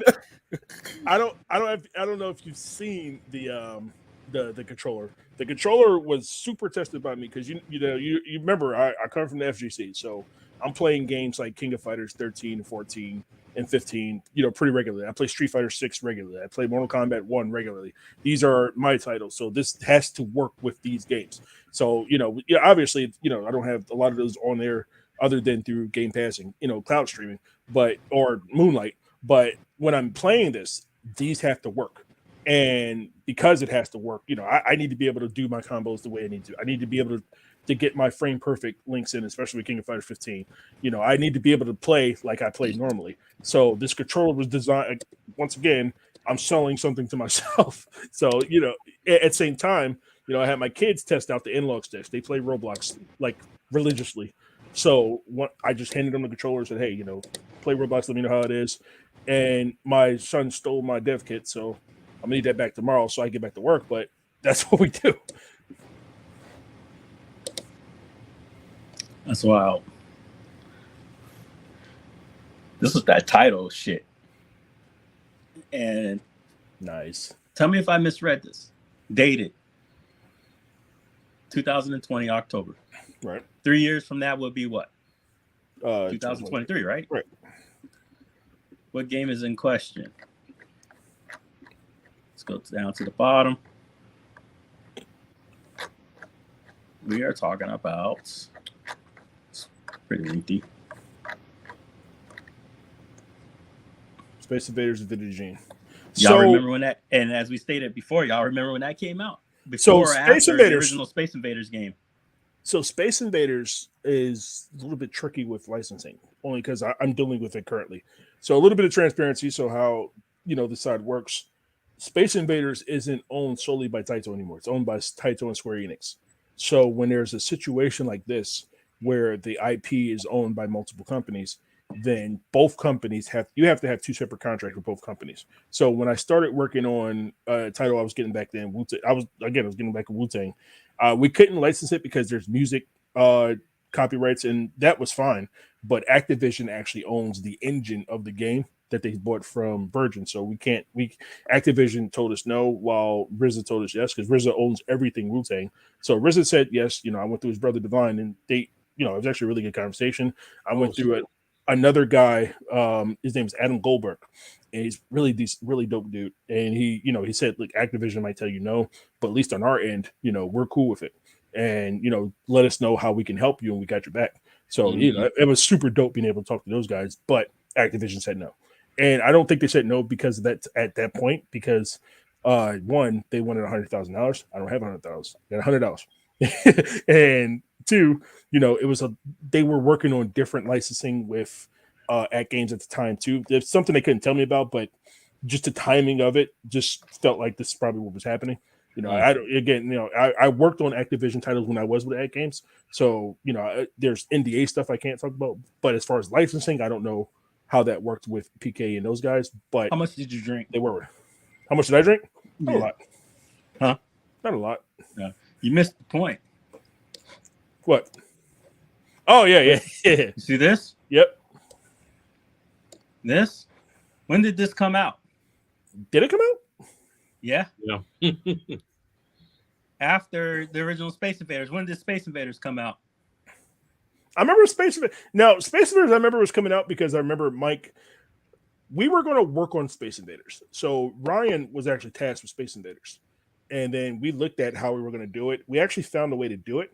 But Michael took all the credit and he built it from scratch from Unity, he said. Sorry, right? He did. Yeah, now right. That's what wound up happening. Right? Mike bought it, did it from scratch. So Unity. It dropped around August or something, right? The original Space Invaders? Yep. Around that time.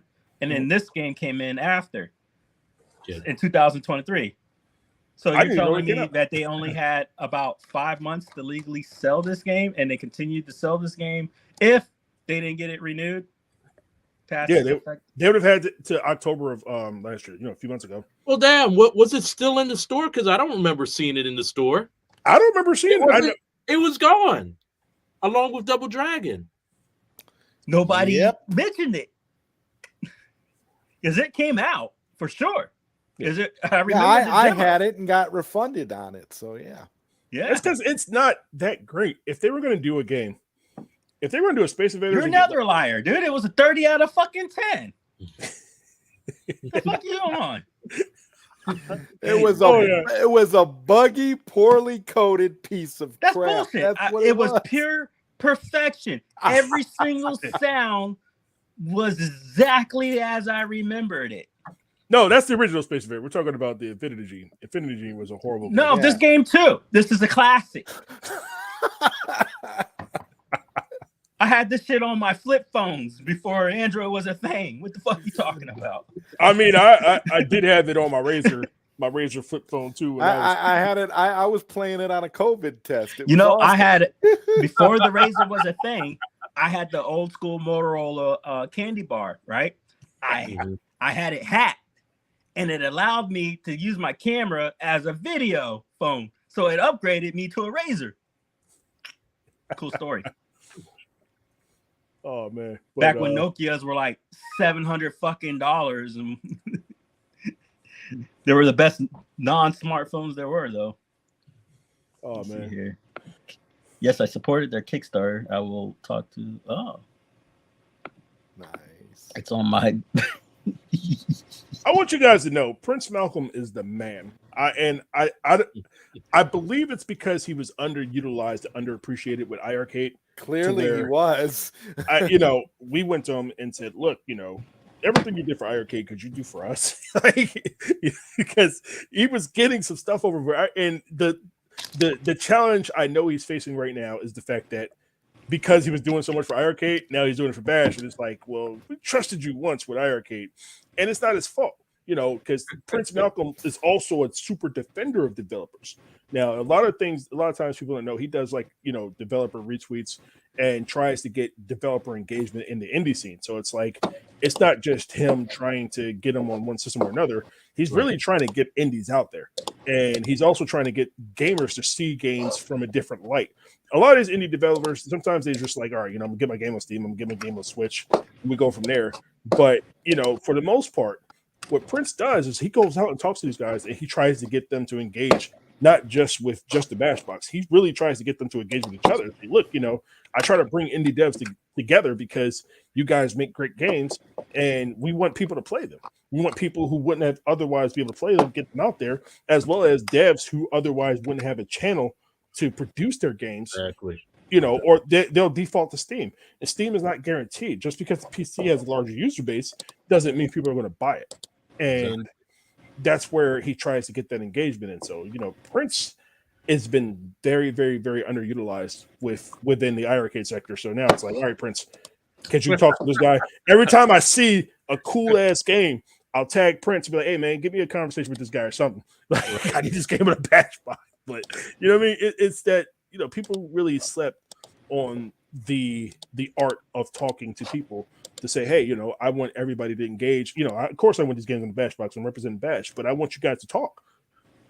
Speaking of which, Monday I'm going to talk to your man Tavares Johnson. I'm trying to get a hold of him, see if we can get something going too, because I've seen his work on LinkedIn. I keep saying I'm going to talk to him. So I'm making it a plan to talk to him on Monday after I talk to these guys from India. But I'm definitely going to get with those guys. Yeah, he's definitely hungry. And then I don't know if you saw the conversation, but he's trying to develop a Robotron light game. So I've seen his work. So I think this game is gonna be pretty sharp that he's coming up with. Oh yeah. And then and then, go ahead. Oh, I was gonna say I see his stuff on LinkedIn. Now LinkedIn is where I put a little more information out there because that's where LinkedIn is where I'm more known. That's where investors I talk to. It's really for business rather than putting out to the public. So I see his stuff the same way, And he's got some stuff like, oh man, every time I see it, I'm like, man, I got to link with this guy, and I always get busy. I always get wrapped up on stuff. And then it'll hit like 6 o'clock, and I'm like, damn, I don't want to bug him now. But I'm definitely going to link with this guy. Like Monday, I made it. It's in my Outlook calendar when I get to the office on Monday to say, I'm going to talk to Tavares no matter what. I'm going to slip him in line, say, hey, man, if you just drop my number, say, hey, when you got a chance, just give me a buzz. I really like to talk to you. I apologize if you think I'm blowing you off, because it's definitely not that. Right. Yeah. Let me just do a quick little spiel real quick for you independent developers out there in AAA game studios. If you're looking for the best investment of your life, if you're looking for a golden opportunity, the golden ticket to ride the express train, hop on board with Bashbox right now. This is the greatest opportunity that you'll ever get. Your games will never be buried on the Nintendo Switch store, which is a mess. The PlayStation store, where there's tons of AAA titles, and Steam, where you'll never find your game. The Bashbox is the ultimate opportunity. It's for devs. It's by one of the greatest creators here that's on the Bash team, the CEO himself, Bill McLaughlin. And then you have a whole boat of others that are in the community that is here to pitch this machine. So, like, if you're looking for an opportunity to do something great, to make some monetary, bring your game some notoriety, come to the Bashbox. Oh yeah. It's an awesome pitch, brother. And I'm really trying. At first when I started this, I was going to different people for licensing. This guy. Welcome to Deadpool's head. Oh my god. But yeah, I was looking at AAA studios. I stopped. And the reason why I stopped is because I got 30 different ways to play Street Fighter. I have 100 different ways to play Street Fighter 2. I have a bunch of different ways to play Call of Duty. And yeah, it's cool. We can play Call of Duty Mobile on here. You can play PUBG. You can play those type games, Rocket League, stuff like that. I stopped going to AAA studios. The reason why I stopped going to AAA studios is because I already have a PlayStation 5. I already have an Xbox Series X. I already have a Nintendo Switch. I don't necessarily want those. And the games that I do find myself playing on Nintendo Switch, on Xbox, because that's just my preferred console. I'm playing Final Vendetta a lot. That I happen to really enjoy that.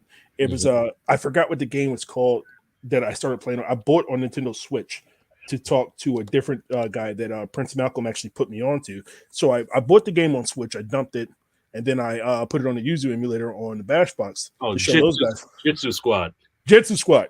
Yeah, I've been playing that like crazy the past couple of days. Really good. Like it's a super dope game. Yeah, I've been playing. It's another game that Prince put me down with, Diesel Legacy, and yes, I've been training that game.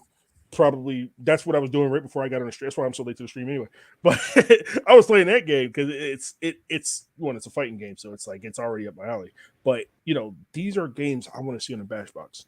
These are games I feel like they would have a better chance to shine if they had their own place to go. I stopped looking to the Capcoms. I stopped going. I don't have the money anyway, so I don't want to make it seem like I got like millions of dollars. These aren't games you need to have script kiddies do engine dumps or image dumps with and whatnot, right? And even you buy them legally, yeah, and you have them on the Bashbox, right? And to be quite honest with you, even if they do, cool. The Bashbox is for you too. Yeah, it's yours to do what you want with, right? You can put Battle Sarah in there all you want to. For me personally, it's just that when I play RetroArch, it didn't work well as much as it did with the standalone emulators. So what I'm hearing is that the Bashbox isn't necessarily themed or marketed for those that want to buy something straight from a warehouse market and then put their own dump images on and then resell for higher value. Instead, this is for consumers who want something straight out of the box, literally plug and play, right? And to have in their homes. Exactly. I want people to be able to get it and play.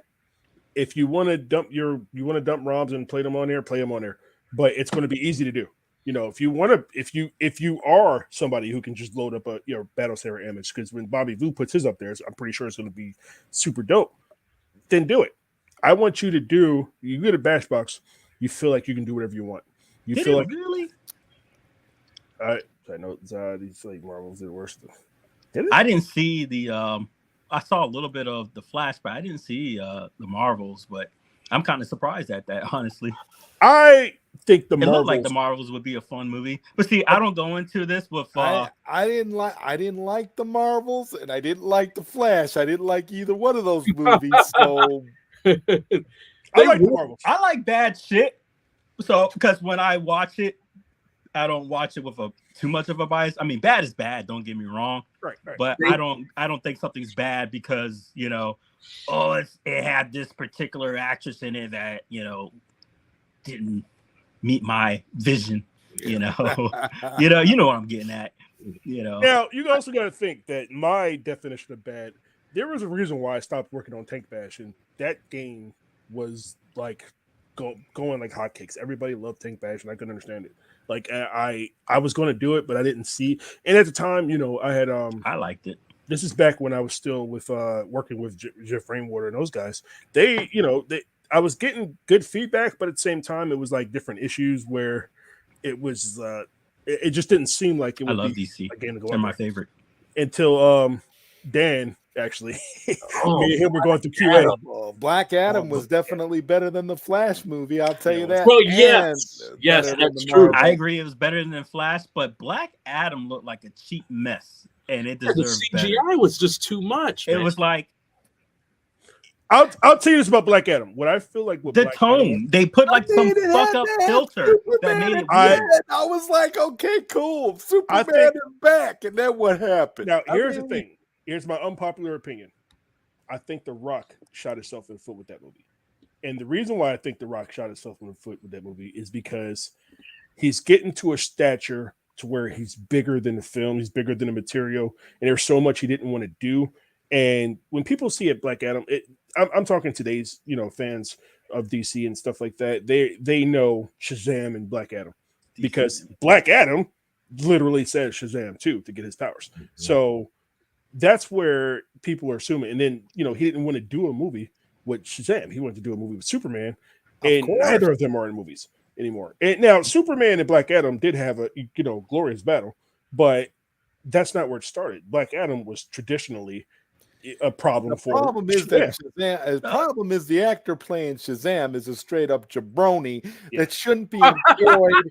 It shouldn't be working. He's a complete scumbag, and I hope he never gets another job in acting again. Every time that guy opens his mouth, it is the most cringe thing that you can ever think of. Mind you, The Rock is my favorite actor, and on pretty much everything. I'm talking back from when he was still. He's a good entertainer, but I don't think he's great at acting. Yeah, I think it's good. I think he's a good human being. So I like his work. Want to work with Shazam? Yeah. I mean, listen. If they would have cast a better actor who would have played the role better for Shazam, I think The Rock. But he gate kept big time on the DC scene, from what I was hearing. Gate kept like crazy. Yeah, but you know what? The Rock also as a leader in general, he's somebody that people look to for leadership in general. He's somebody who, they're not just going, they're like, okay, Dwayne, what do we do from here? Where do we go? How do we do this? He could have taken that leadership ability and created a better environment for everybody around him. And he didn't. And I don't even think it was about the money, because it's not like he's hurting for money at all. He had Fast X and Fast 11 coming up. So I think he is. These actors aren't as rich as they portray. Like, there's a difference between fame and, Black Adam. You think I don't know that one? Black Adam. Black Adam has been in development so long. Think about how long The Rock was trying to get this movie made. Black Adam was in development when The Rock was still called Rocky Maivia. He's well off, I mean. But you got to understand, his cost of living is through the roof. A lot of you guys are better off than a lot of these celebrities. Believe it or not, it's true. Oh, I know. Just because you have a larger house doesn't mean you're living that great. Like the smart ones live comfortable. We might listen, Mikey D. We might get more Snyderverse if all I got to do is sell Snyderverse to Netflix. Now, that's all. Let me tell you, I'm a Snyderverse fanboy. Right. Snyder had a fucking vision. He was going to do that whole injustice shit. It was going on point. The Snyder's version. Look what happened, man. I'm gonna go there. Look what happened between his version and that other fuck boy's version, the one that Cyborg actor was talking about. Yep.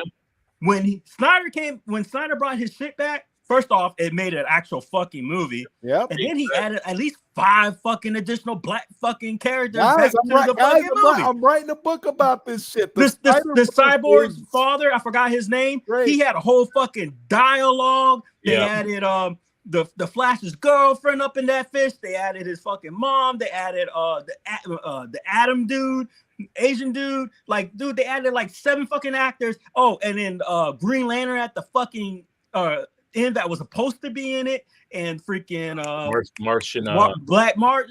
Like, come on, man. See, Warner Brothers, and it's the thing. Warner Brothers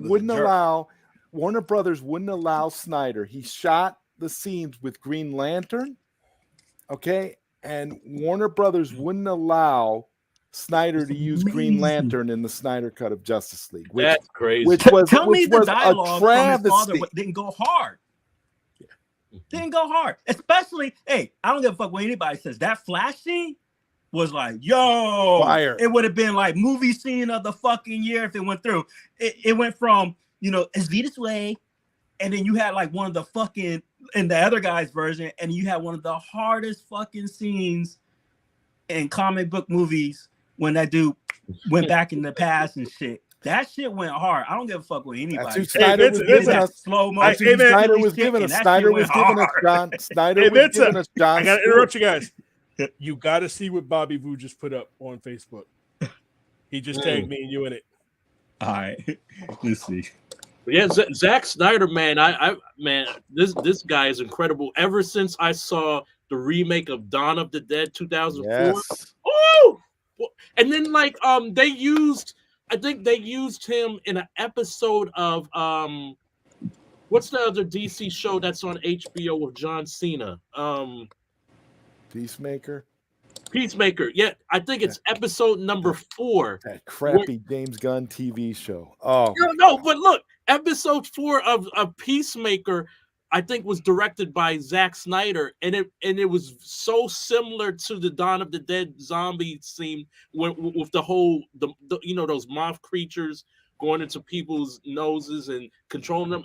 Oh man, what would you do? What would you do without DC Universe, without Zack Snyder? Like, every movie that DC has put out since they got rid of Zack Snyder has tanked horribly. Every single movie is done bad. They all want to blame Snyder for all the problems, but here's the truth: Snyder hasn't been at DC for like 8 years. Right? Snyder's been gone. They let him come back to finish the Snyder cut because he agreed to do it as long as he didn't get paid.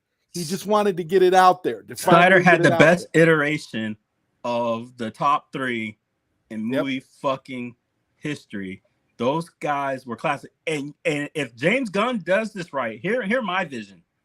He would do the version of God damn it. What was it? Superman Reborn? No. It was an older comic one where Superman had gray hair. Oh fuck, I forgot. Kingdom Come. Don't count on James Gunn to do that. James Gunn not James Gunn. Goofy. But well, I understand that. But imagine if, just to give him a proper sign off, it had, the last 3 actors, because I'm tipsy, so I can't. Oh yeah, Henry Cavill, Ben Affleck, and Gal Gadot. And then them doing the Kingdom Come variant, and then then they should have did the whole Flashpoint, shit. That was the plan. See, that was Snyder's plan. That's what Snyder was going to do. We were going to get the Flashpoint paradox. Yes. With and Injustice. Jeffrey Dean Morgan, who plays Negan in the Walking Dead, was playing Thomas Wayne. Was going to play the Thomas Wayne version of Batman from the Flashpoint universe, and you were going to have all. There was so much stuff that Zach was setting up, and Warner Brothers just pissed it away. Yep. That guy who came in to replace him sabotaged the whole fucking movie. Oh, yeah. Sabotaged it. Turned it into a comedy. Yeah, a comedy. It's the way. Joss Whedon. Yeah. From Marvel. Oh, he sliced and diced that movie bad. It was disgusting. Pisses me off. It made no sense. It made None. absolutely. It was all over the place. Mm-hmm. And then you see the Zack Snyder shit, and you're like, "Yo, this is a real movie." Yeah, it was so dope. It was so dope. That's why it was 4 hours long. The flow was dope as great. hell. And I guess they got another version where it's like pure black and white. I gotta watch. Yeah, the black and white version's really good. You see it in black and white. It makes sense. Zack Snyder said that's his preferred way to watch the movie. I think it should be. I mean, don't get me wrong. The color was just brilliant, but I could see why it was black and white because that's like kind of like the callback. That's the whole DC versus like kind of like a 1950 dystopia, you know. It was cool. I am one with the few that did not care for the Guardians 3. Me too. I didn't watch it yet. I saw the clips. James Gunn is trash. That's the truth. James Gunn is trash, and his Superman legacy is gonna flop worse than these last 4 DC movies, man. You know, nobody went to see Aquaman. They was all like, you know what? You guys are clown. Nobody has gone to see any of these movies. They've been flopping so bad, it's ridiculous. But they want to blame. I think it's a burnout. Snyder. They want to blame Snyder for everything. Superhero fatigue. Yeah, because someone made a point before about this, but it ruined the whole. I guess the action scene or whatever, but I agree when I finally understood what they're talking about. Because think about this: back in the day, when you saw a movie, you were to go see Tom Cruise, you were to go see Sylvester Stallone, all this other stuff, right? These were, Tom Cruise is literally the last action hero, and this is because now, if you go to see a Marvel movie, you're not going there to go see these you're going to go see the characters, right? Don't get me wrong, Robert Downey's a cool dude and all, but he's replaceable. Like in the Marvel universe, of course, he is.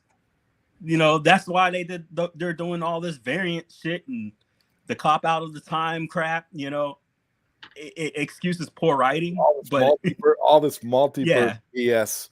Yeah. I like the multiverse stuff, but you got to make it. It's got to be done right. And Zack Snyder would give us that when he gave us Darkseid, because think about it, there's only one Darkseid in DC. Yeah. No matter how many multiverses there are, there's only one Darkseid.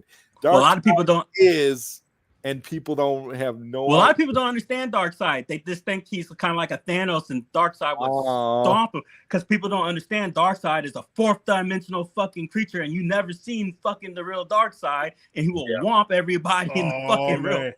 There's no touching him. Real Darkseid. Yeah, Benson, you got to see these posts, man. They're blowing up. See, well, Benson, you got to see these posts. They're blowing up. I did. I put it up. But no, I mean, you got to see this post from Bobby Vu. I did. I put it up. Oh, yeah, man. I can't wait to see what he shows off on this one because it's crazy. Yeah, he says we're currently working on something. So talented, it's insane. That's good stuff. Bobby is like, good job, Bobby's and that's what we want from the devs. Oh yeah. All right, you guys, I gotta let you go. I gotta get ready for my daughter's party tomorrow. Right. Zard Ryder, always a pleasure, man. Bill, I'm gonna reach out to you, man, and get you on that Q&A, man. And I can't wait. I'm looking forward to the Bash Box. You give me the time, man, and I'm there. All right, man. I got it. Benson, I'll see you in the chat. Love you guys. Right. Yeah, Aquaman. Me and the wife went to the iPic Theater. If you're not familiar with that, not yet. It's like a fancy bistro theater where you have all seats and quilts and stuff. Is that where they like the one where they serve you the food? You have the recliner chair and you get all your drinks and everything. Yeah, that's nice. Yeah, we went to go check out Aquaman and not good. Another comedy. I heard it was an interesting love story in that movie that probably I don't want to deal with. Turning one of my favorite villains into okay. It's how they got to do it. They ruined Black Manta. They gave us they gave us some stupid subplot, some funny stuff. They had Jason Momoa acting like a buffoon. One moment he was serious, the next moment he was acting like Jason Momoa. He's a good actor, but this whole bullshit is overboard. Like we get it. You're a Hawaiian variant. You're excited about everything. Yeah, you don't You're have excited to just to be alive. Yeah. Like, Like play serious, man. Because the thing about it is, DC is a serious thing, and I always prefer DC over Marvel. absolutely. Absolutely, and unpopular opinion. Was it Prince put up that whole DC anime versus Marvel anime? You ready for this? DC anime is greater than Marvel movies. Period. That's for sure. The cartoons alone. The cartoons alone may destroy anything I watch from fucking Marvel. Yeah. Yep. Yeah. Period. And if you watch like from the first iteration of when they're starting this whole thing, every fucking DC movie, one after the other, no matter the story, is following this continuum. And they made it a point to make that realize that when they finally got to the Flashpoint. And then their animation style would change depending on the universe they were depicting to be in. That's crazy. So they will do a purposeful reboot. And when they did that one reboot with Darkseid and stuff, I thought it was like all over. And then they still brought back Reverse Flash. And I was like, yo, like they're really connecting all this shit. It's like, oh yeah, you remember me from like 3 fucking animes ago? I'm here. I'm like, what? I didn't know he had anything to do with this shit, but he did. So yeah, it was pretty cool. I think DC anime, like, and they could just, and it kills me because I get it. Live action can't be live action. Anime can't always be live action. Yeah, you gotta too much money. That and the story just doesn't always work with live actors. Their explanations and it just doesn't work. Anime. Movies always have to be altered some way, somehow, unless you're doing some full-blown CGI thing. It just doesn't work with humans. It just doesn't. I don't know why, but it just doesn't. So I get it. But the storyboard is there. How can you just not emulate? Like, come on. Yeah. You guys have the story. Just stick to the fucking script. Like Superman can outsell Spider-Man any other fucking day, in my opinion. But any fucking day. There should be no reason this can't be a winner. But the answer is the problem is Warner Brothers, man, because they even do it with Mortal Kombat. I mean, everything. They're so incompetent. They're the worst studio out there. The rumor is they're up to get sold within the next couple of years again. To, Comcast Universal, yeah. And it can't happen fast enough. Do you think they did the right thing, dumping the Batgirl movie or Batwoman movie? I think it was the Batgirl movie. I don't think they did. Not even to put it on Netflix. That's crazy. Like because it was almost done. They're not doing anything right. They're making all these wrong decisions, and it just goes to show because nobody's going to see these movies. Nobody cares about these movies. Batgirl got a bad rep, just like everything else. They, anything that's good, they get rid of. Anything that's bad, they keep. That's what they do. They're terrible. But because what's his name? He even backed it.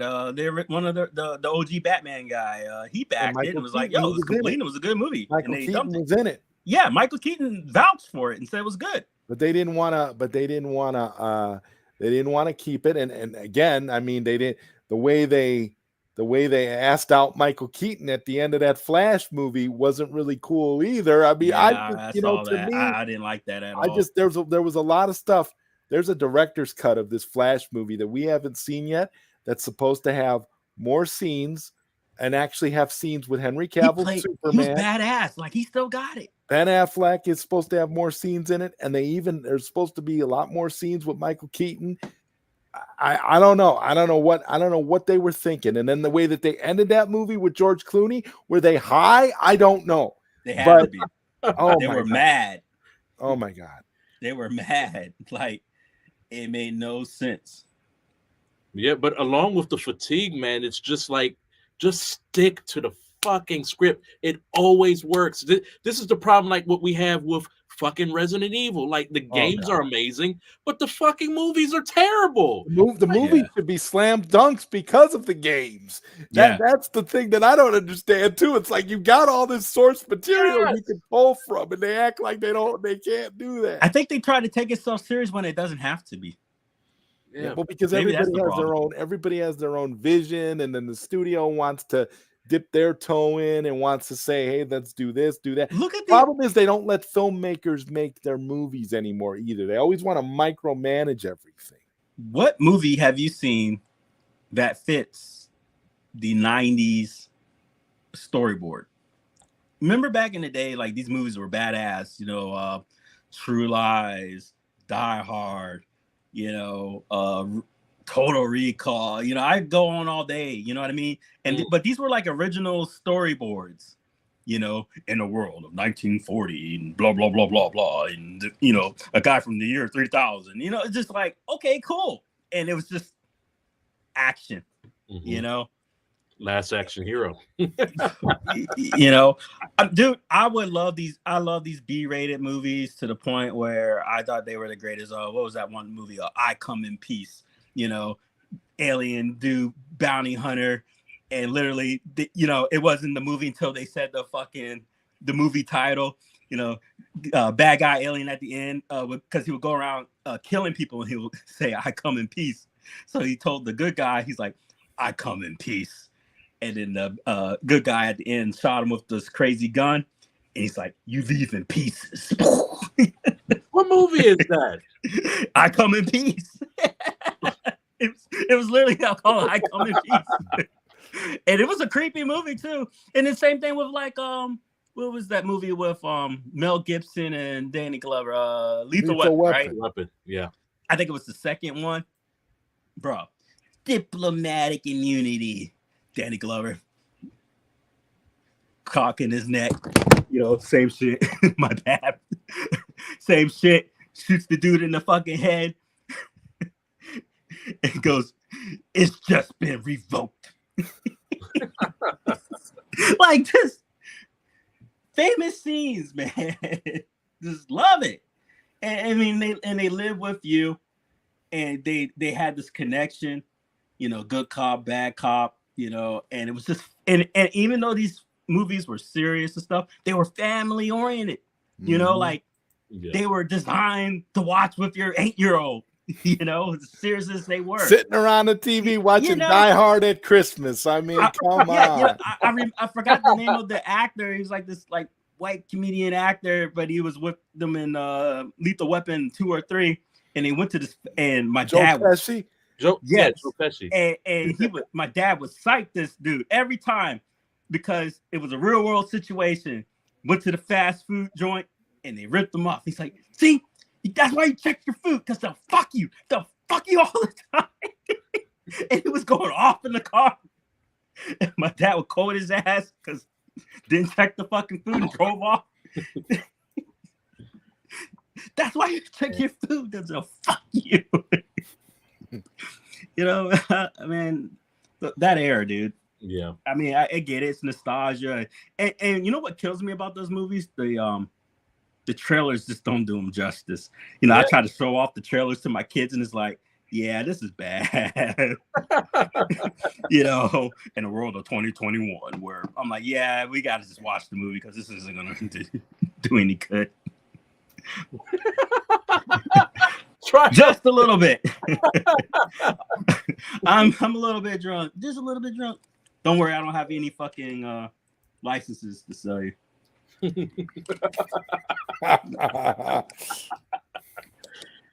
Let me when you're not selling licenses, you can afford to drink all the happy juice you want. Exactly. Yep. So let me put this shit up because I keep putting it up. I'm gonna get to this point real quick. I know it's blurry. I didn't get to download it. So I put in I had put up on this on the community page about, you know, who's this fucker, right? So last time on this show, I was going off, you know, I went like a whole fucking hour before I got to the point, right? And that it got into a, you know, that Mark dude and this and that. Well, come to fucking find out, I have a longer history with this motherfucker than I thought. And this guy was pretty popular in the Iircade fan page, trolling and messing with us. And I would make complaints to John Galante. Now, mind you, this fan page was like a roast page, right? It was pretty much, free for all. You say some shit to me, I say some shit back. It didn't fucking matter, right? Big boys, right? Mm-hmm. But the one big thing was off limits is, talking on people's children and obviously like discrimination, bigotry, bullshit like that, right? Apparently this wasn't a rule set for him. This fucker got booted. This character got booted from the fan page group because of his bullshit. Like, no one got booted from that page. You know what I mean? You had to do some egregious shit to get booted. But this guy got booted. And come to fucking find out,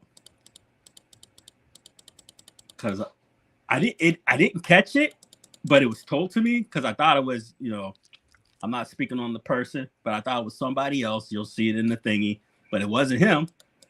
I get told who it was because I made a complaint to the admin. Look who it fucking was. Mr. Lawyer. Oh, man. Been trolling me for 3 fucking years. Acting like I'm just some random motherfucker to him. Wow. Works for a fucking firm. Being a John fanboy. Trolling. Getting kicked. For obvious reasons. Not by me.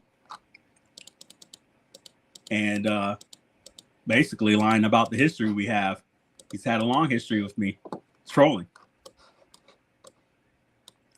Mark from law school. Thought it was somebody else that you probably saw. And he tells me who it fucking is. I had no idea. But yeah. Once again, fuck you times 2. So no wonder why he's all up in wads. Acting like he doesn't know who, like it's just like he's not the one with the issues, right? Just trolling. And beyond trolling, doing his bullshit acts, saying he said some controversial shit to and discriminatory shit to Hassan in the group. And finally got removed. Yeah, man. And I'll drop it. No, it's not. It's the Mark guy that I complained about. It's not him. It was the last guy that I mentioned before. It's not Zohar. So I'm not going to do that to him. It's not him. I thought it was a long time ago. We're talking, but it's not him. I was told who it was and it didn't click who it was. So I brought him back up because I brought him up last stream. And it's the guy who works for Heavy Metal Titans. Wait, what? We'll call him out. Yeah, that Mark Ornskunsky or whatever, the one that got booted from all the groups. Yeah. Okay. Yeah. Come to find out, he had that troll account that is very popular in the fan page group. You were never in the group, but he was doing a lot of bad shit in the group, saying some bad shit that got him finally kicked. And like I said, it was a free-for-all group. And so to be kicked from that group means you did some fucked up shit. Right. And a lot of actions were against me too. But he's acting like he never, we just met or some shit. And come to find out, it's been him the whole time. That's bad. So that's why I put that shit up. So fuck him again. But yeah. DC is my favorite comic.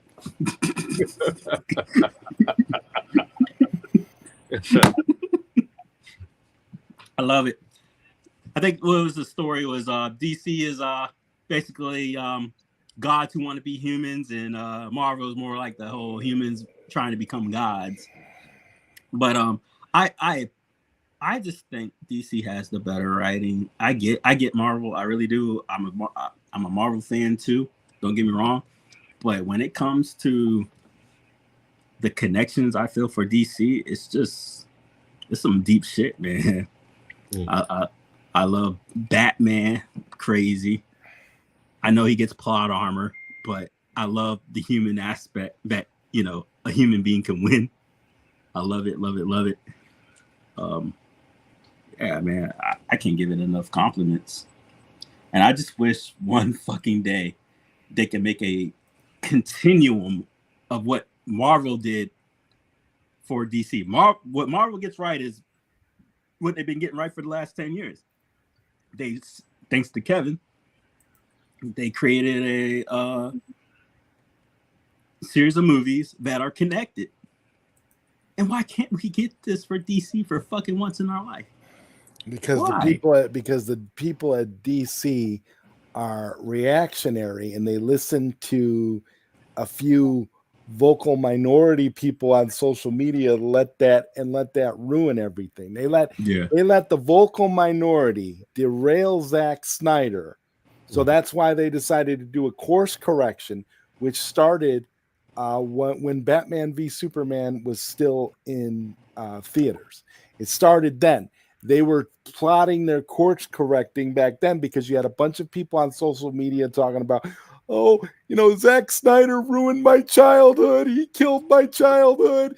That's not my Superman. It's like the most comic accurate movie I've seen. Doesn't kill. They made a big deal about when Superman snapped Zod's neck at the end of Man of Steel, but they completely ignore how in the Richard Donner Superman movies, they kill Superman. They kill the Kryptonians. They kill Zod, and they kill them, and they completely ignore that because it's played off more comedically in the Richard Donner movies, but it's still the same thing. I don't. But what they were not understanding is that Zod was going with Injustice storyline board. Am I wrong? He was going with the Injustice storyboard. Would have killed every human on Earth. Superman had no choice. But do you know what I'm speaking about with the Injustice series? Oh yeah, Injustice. They were going that route, right? Yeah, they were headed there with Superman because he was going to go dark. Superman was going to go dark. Going to flip, and then they were going to do the Flashpoint to reset it. And then Superman was going to be about hope and justice. And then Batman was going to die or some crazy shit. And Superman comes back. And, you know, because it was a write-off just like in the other Injustice cartoon and comics where they bring in basically our Superman to stop him. Yeah, but this is another story. But it shows you how human Superman was, even though he was an alien. You know what I mean? Like, this is the whole point to Superman. And Zod had a plan. Or not, I keep saying Zod, god damn it, sorry. Snyder had a plan.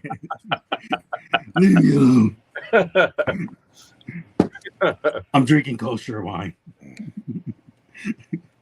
and it's that Concord grape. Have you ever had this shit? No. All right, so let me tell you something. As a kid, you would see wine, right? You had this thing in your head of how wine should taste. Am I wrong? As a kid, what does wine taste like to you when you were a child? Like, how should it have taste? Grape juice.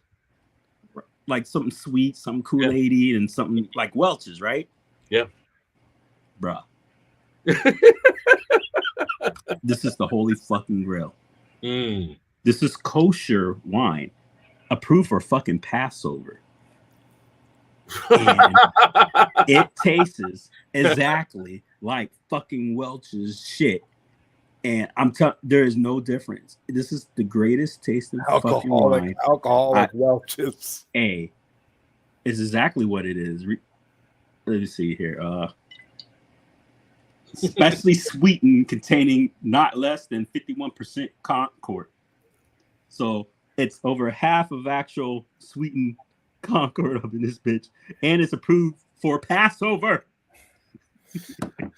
Well, gentlemen, I gotta head out, but I just wanted to say thanks, man, for letting me come on again, dude. Thank you. It's always fun to chill with you guys. You guys are awesome. Thank Malcolm, you. I sent you a friend request on Facebook, bro. Okay, gotcha. I'm looking forward to more of these. It's amazing You acting. guys are great. You guys Thank are you, great. brother. Thank you. There we go. Yeah, that Zod dude is a great actor. Actually, I think he got permission to replay it because he asked Snyder for permission before he did it. Mm-hmm. Oh yeah, that's great shit. Movies suck these days. National Security is one of the funniest movies of all time. Is that Martin Lawrence, and I forgot the other guy's name. I don't know if I seen this. His damn name, man. National Security is one of the funniest movies of all time. Yeah. You like National Security better than Blue Streak? Ooh. I can't even remember the movies right now.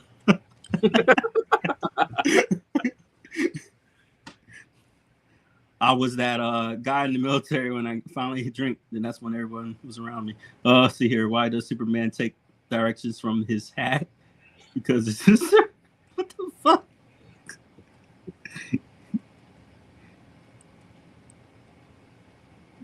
Ah, you talking about this? Old school, brother. I don't know what he's talking. We had it at our house parties. Oh man. What's the problem? This is a great. Oh, I'm sorry, I'm overriding you here. But the problem is, I say it all the time that, and no one knows what I'm quoting. Yeah. Wait, huh? I don't know this one. So, you know, I was looking into, you know, what's interesting about the top actors like Martin Lawrence. Like, so if you go into the Guinness World Record mm-hmm. and you look up the top, I promise you, if you want a conspiracy, check it out, right? The top 10 grossing black actors. You want to know what all connections that they all have? What's that? They all wore a dress. Oh yes. Yeah. It's quite odd too because today, you know, that whole Cat Williams thing is going on, and how I want to review that. Mm-hmm. Cool. You know what? Fuck it. What was it? Shay. What's his name? Shannon Sharp. Shannon Sharp and Cat Williams. This got to be some clips. If we what do we call this shit? Go dark. It's because of this. So good night, everybody. If we go dark, but go ahead. No, yeah. So the whole Cat Williams dug all of that stuff from like 10 years ago, 20 years ago. And I forgot I was watching. Remember when Dave Chappelle went on to Oprah and was saying that, like, you know, some Hollywood execs was like, yeah, we'll find you funny if you if you just wore this dress. And he said, I'm not going to wear a dress. But I was watching the other night Robin Hood Men in Tights. And guess what Dave Chappelle was wearing? And I'm not to rag on Dave Chappelle because I love Dave Chappelle. He's my favorite comedian. But he was wearing a dress. You know, when he was making those, what the people were saying, transphobic comics in his comedy, mm-hmm. You know what people weren't catching in his Netflix? Mm-hmm. He admitted that he was kind of a switcher. He admitted it. And not that he was trans, but that he was open in a sense, because he said he made a joke, but people will laugh over the joke. But the funny thing about jokes is that they're not always just fictional. They're like true stories. So he said what happened was he was in the club mm-hmm. and he was dancing and the lights turned on and it was, you know, trans or whatever. And he's like, yo, why didn't, you know, people were laughing at me. He's like, well, why didn't you tell me? He's like, because Dave, you look like you were having a good time, you know, doing that shit. Yeah, I remember that. Yeah. But what did he say? He said something like, well, it looks like our dance is over. He's like, no, motherfucker. Like something like, you know, basically he continued to dance with the person. And I swore he made a joke at the end. He's like, then we went home and fucked. Like, I think he said like titty fucked her or something like that. Bro, like, and he was admitting during his other specials that he was mad that he was attracted, and he was admitting to it, you know. And it's not to rag on him or nothing like that, but he was open to talk about it, that shit. And then it was the same with what's his name, another dude, Richard Pryor. Did you ever see the roast of Richard Pryor and Paul Mooney? Mm-hmm. He said, he told Paul Mooney on that roast, he's like, yeah, just out of the blue, he's like, I sucked the man's dick. And people were just like, oh. He's like, yeah, well, I'm going to get this shit out before these motherfuckers come out and say it. And people were just like, oh, ha, ha, ha, ha, ha. And he was talking about how, man, and he just came out. Mm-hmm. Open closet, all that came out, said it, and people just laughed it off and called it a day. I was like, he just told us the fucking world. It's not rocket science. It was crazy. But yeah, it's interesting that, and reason why I brought that up is because it was what's his name, Little Richard. Yes. Oh yeah, clearly a gay guy, right? Open or whatever. But then he went born again. Yes.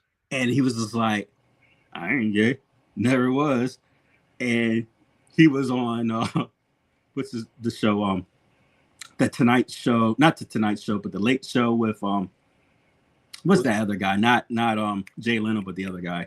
Who, Letterman? David? Letterman. He was on the Letterman show.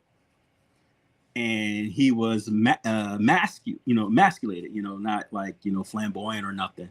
Yeah. And, he's sitting there with his fro and his suit and looking macho, right? Mm-hmm. And he's like, yeah. He's like, Little Richard is an act. Yeah. And he's like, the reason why Little Richard was created was because they didn't like the fact that I could potentially go and fuck their woman.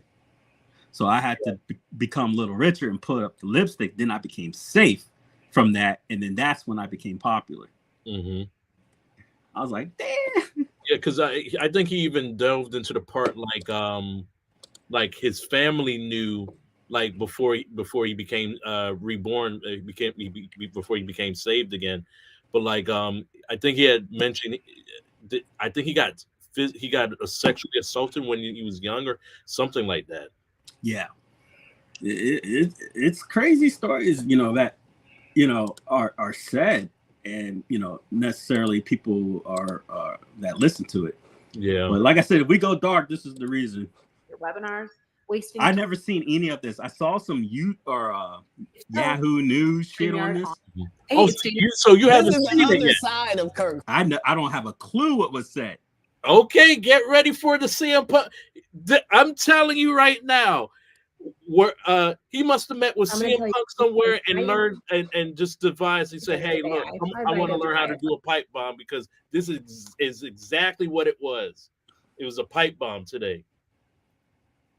Yes. So Michael Jackson, believe it or not, was a major gamer, and he did work with Sega. He made the soundtrack for one of the games too. I forgot which game. It was Sonic 3. Sonic. He made the soundtrack for one of the Sonics, and he was the end boss, licensed legit end boss on something 5. It was Dreamcast game. It was based off of one of his music videos down in Disney. Oh shit. Space Channel 5. Space Channel 5. Yeah, left, right, left. And Captain EO, it was like emulates that Captain EO shit. Mm-hmm. Yeah, so he was a major guy. He like I said, did the production work on one of the Sega soundtracks and chose not to get credited like you would think. Yeah, well, I wouldn't necessarily say it was an act, but his natural voice that you would hear in private was more baritone and deep. But he was soft spoken, which is true. But yeah, I wouldn't necessarily say it's an act, but what you saw was there's more to him Now I can tell you what was an act. I was on a show called Only in America with the Larry the Cable Guy, and you know he's like, "Get her done," and I'm a redneck. No, the most northern Yankee sounding motherfucker you would ever meet in your life. Oh, really? Yeah, dude. I don't want to exaggerate his name, but it was like, you know, he's like, yeah, you know, Ron, you know, Berkerman is bluff. I was like, what? What's his name? He's like, yeah, his real name is da-da-da-da-da. And I was told by the director, it's all an act. Wow. It's his accent is 100% fake. It's just a character. Because I met the guy. Like I was on his show. Damn. But that dude was trying to make me laugh. And they reversed the order of the show. It's so creepy.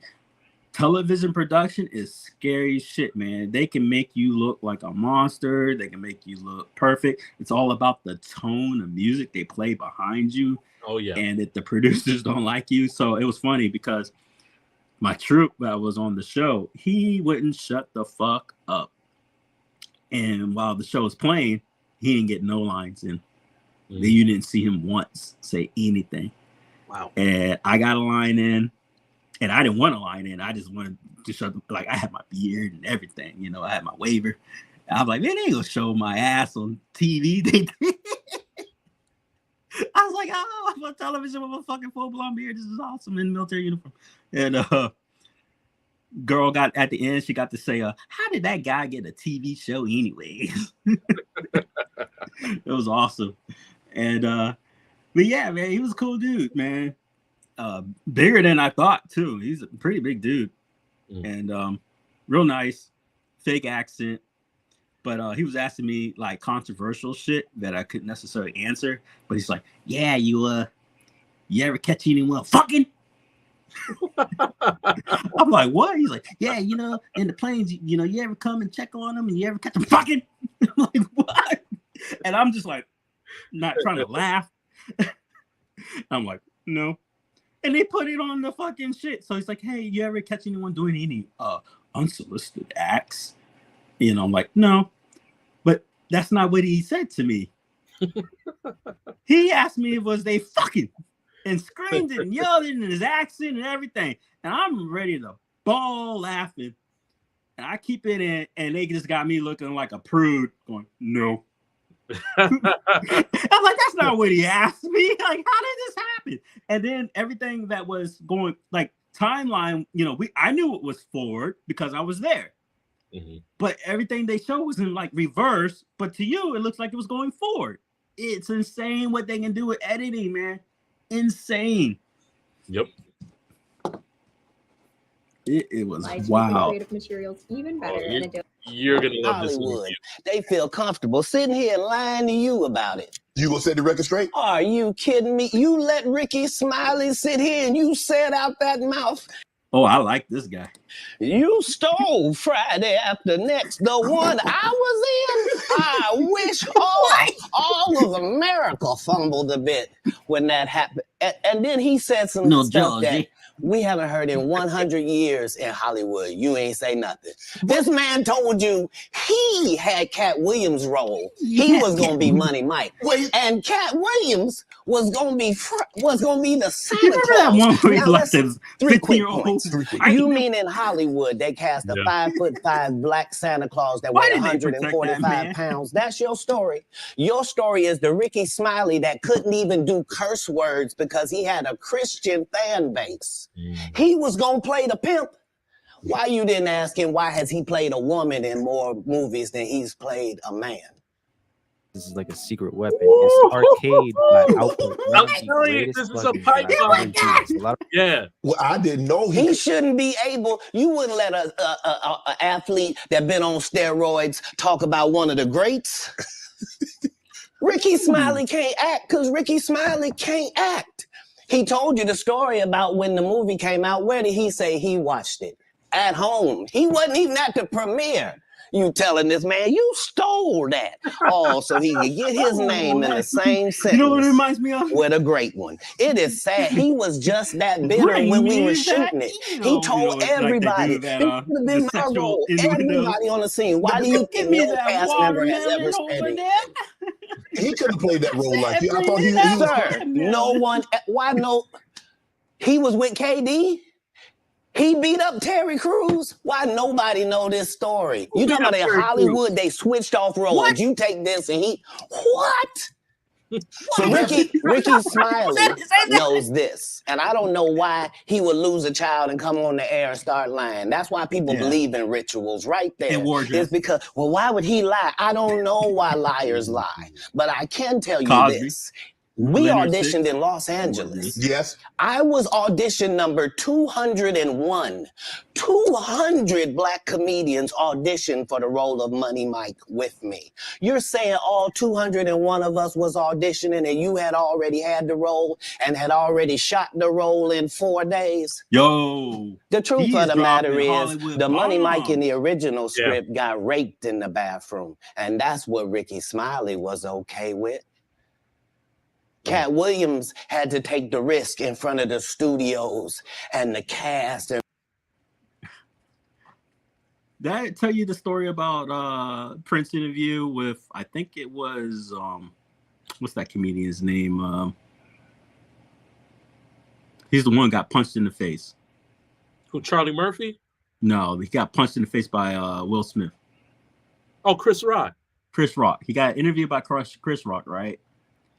And he was saying he was saying that Prince had the original access to doing bad. Yes, it was given to him. Mm-hmm. And Prince said, "You ever heard the first line in that song?" He says, "Your butt is mine." He says, "Now I don't know who the hell's you singing that to, because I sure as hell ain't singing it to you." I've seen that. Oh man. Well, all I'm saying, man, even if they didn't do bad, what magic Michael Jackson and Prince would have created if they would have made a song together. So I was looking into that, and apparently it was just like, I guess the beef was just too great. And it was not necessarily that they were beefing, but I guess Michael, it was more on Michael, it seemed, that he just did not see eye to eye at all with Prince. But you know what was amazing is that Prince was significantly older than Mike. And if you look at their accolades, don't get me wrong, you know, Mike is fucking the greatest entertainer, you know, in history. But Prince would have more accolades as far as number of songs written, musician level. Now, I'm not taking nothing away from Mike. Mike was like music prodigy, one of the greatest of all times, period. But you necessarily can't compare the two. But Prince, man, he was a virtuoso on the guitar. Yeah. Other instruments. Very skilled in all types of and I saw a crazy interview about him from that dude who did Dogma. And he was doing a documentary on Prince that Prince hired him for. And he was talking about how he was taking the shit and Prince had like mics in the bathroom and crazy shit. But he said, long story short, after he did the documentary, they put it in the vault and they confirmed the vault was real. Now, the vault's now actually confirmed real. But at the time, it was kind of like a myth. It was just interesting that he was putting that out there. He says, "I prefer to pretend your blood is wine." Ha ha ha. Hey, I got that covered, man. Blood of Jesus Christ is right here. Proof for Passover. I'm drinking it up. There are powers that be in his very first movie. And say respectfully, humbly, guys, if we're talking about anything else, I have no credibility and I have no pull.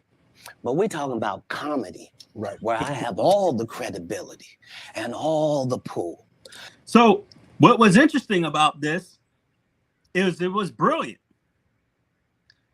And in the comedy special, what's his name? Yeah, because you guys see me drinking, so I'm trying to fucking pull up his name. Black comedian. What is his name? Dave Chappelle. Dave Chappelle. Hey, you got to pull. Dave Chappelle did a bit on it, and he was talking about how the contracts are written, and you're not humans. Mm-hmm. He says you are considered the artist, or that's how they write you. Now, he wasn't necessarily talking about Prince, but he was mentioning how they were doing it. So then Prince talked about his bit. And long story short, that's why he was known as the artist, formerly known as Prince, because he was taking a stab at the contracts that he had, because he was no longer able to use his actual name. Mm-hmm.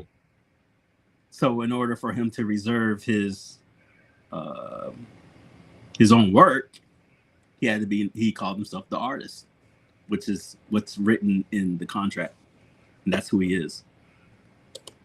The problem with Friday After Next is, how do I we're forget trying Dave to make Chappelle? a classic comedy, and this comedy involves a rape.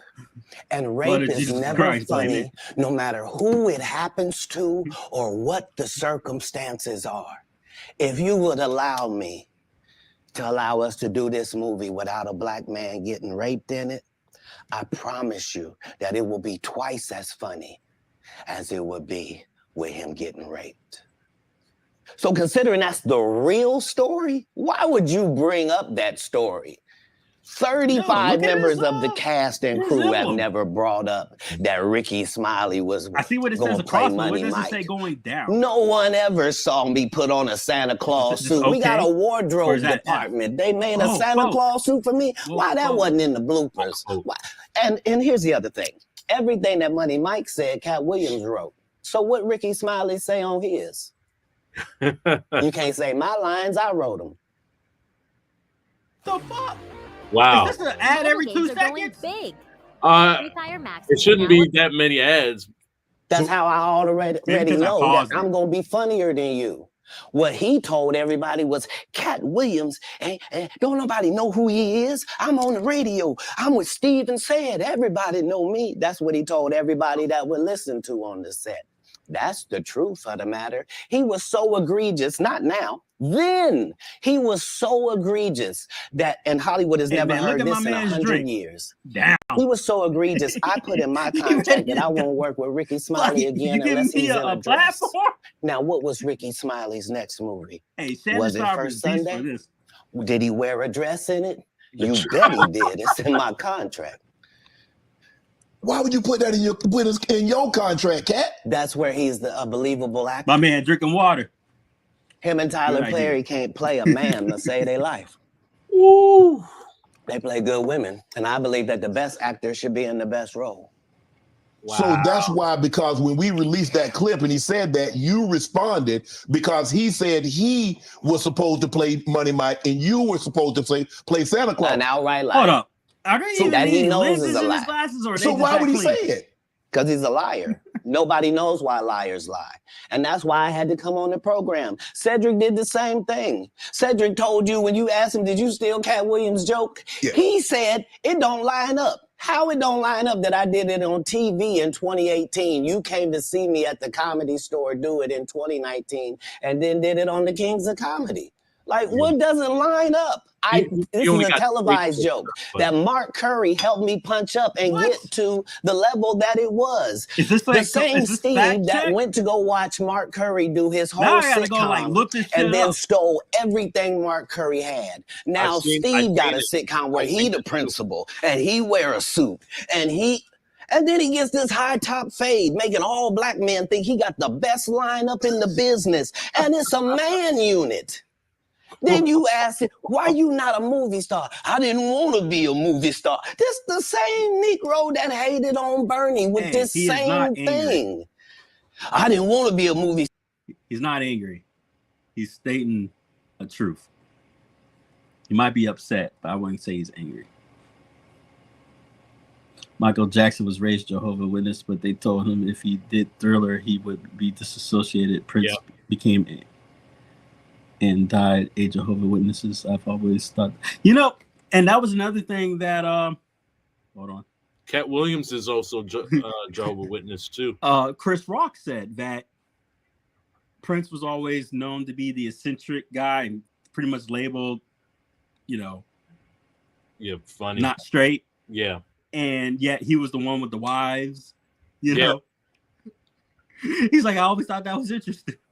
Yeah, it's so funny because Charlie Murphy, remember in one of the Dave Chappelle skit, he said, in that Prince skit, he says, it was always the guys that looked like a bitch that got all the women, that dressed like a bitch that got all the women.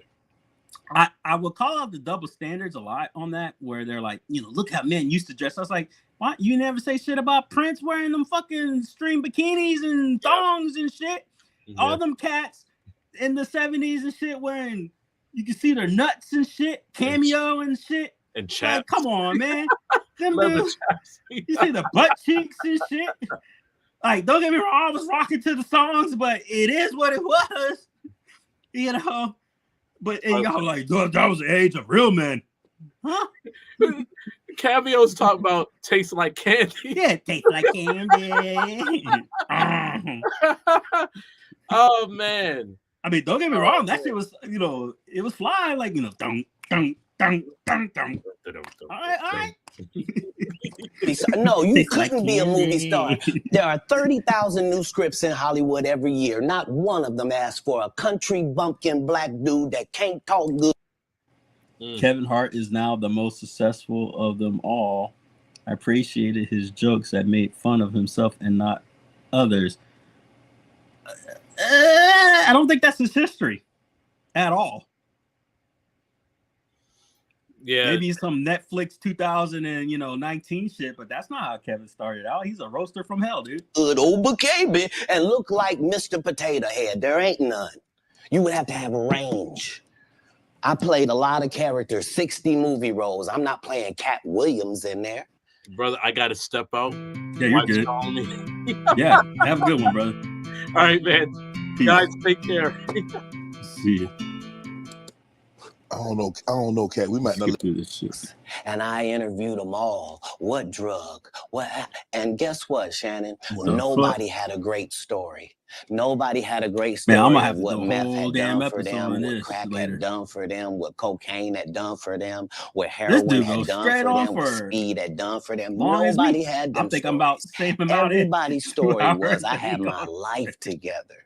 And then I'm gonna have to do a Cat Williams episode next go. And I lost my wife, I lost my house, I lost my cars, I lost my reputation, and I'm now out here sucking penis in the woods. What are you talking about? Talk about scared straight. You ain't got to worry about me. If it ain't weed or nicotine, you won't see me touching it. I don't want no parts. I done seen what these things can do to people. Anything that take over your free will is the devil itself. Have you ever thought about what your life would have been had you stayed in Dayton, Ohio? Lie. Friday movies. No, that's like asking somebody that's in the NBA for 14 years, like, what would have happened if you didn't come to the NBA? Friday movies have been on constantly in the last month, and I keep watching them every time. I thought it was what I was made for. I thought it was what I was built for. Anybody that knows me will tell you that when they first met Cat Williams, when I was Cat in the Hat, and they tell these stories about how he changed his name. Look, the truth of the matter is Disney sued me. Yeah, I was Cat in the Hat. They sent me a cease and desist letter, and I'm not even making $25,000 a year. And the mega company Disney has sent me a cease and desist telling me I can't use any variations of that name. Fine, I'm Cat Williams. That's all that happened. I have been this same product the entire time. They will tell you when they first saw me doing stand-up, I was just like this. This is what I bring. This is my style. When did you know you wanted? Were you always funny? Crazy. Did you always want to be a comedian? Did you stumble on a comedianship? Show on this. No, I loved what they did, and so I studied them. All of them. I studied all of the white comedians because I wanted to know, why is Monty Python funny? Why is Don not so talented? I wanted to know what is George Carlin's thing? Like, so I studied all of the comedy masters, regardless of the field, because I loved to laugh. I didn't know that these people were making a great living at doing this. I thought this is just what they did. They tell jokes. They're funny people, but I loved the craft. And that's why when I got into the craft, I thought it was my obligation to make sure that I kept writing new material so much that it forced these comedians to stop doing the set they've been doing for 10 years and keep writing some new stuff. And I knew that if I could get that to take on, that most of these bums would have to just quit comedy because they can't keep up. They're not gonna keep writing an hour worth of material. Right. I've written an hour worth of material 19 times.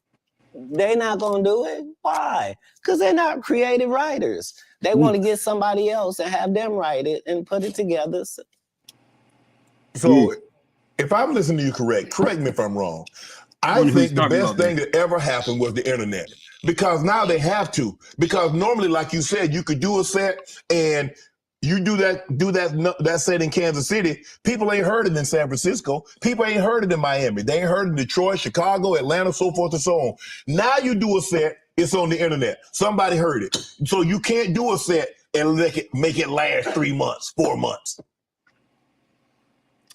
Kevin Hart does roast, but I feel like his main it thing doesn't allow the regular comic the ability to grow. Of fighting is and the all real that. problem.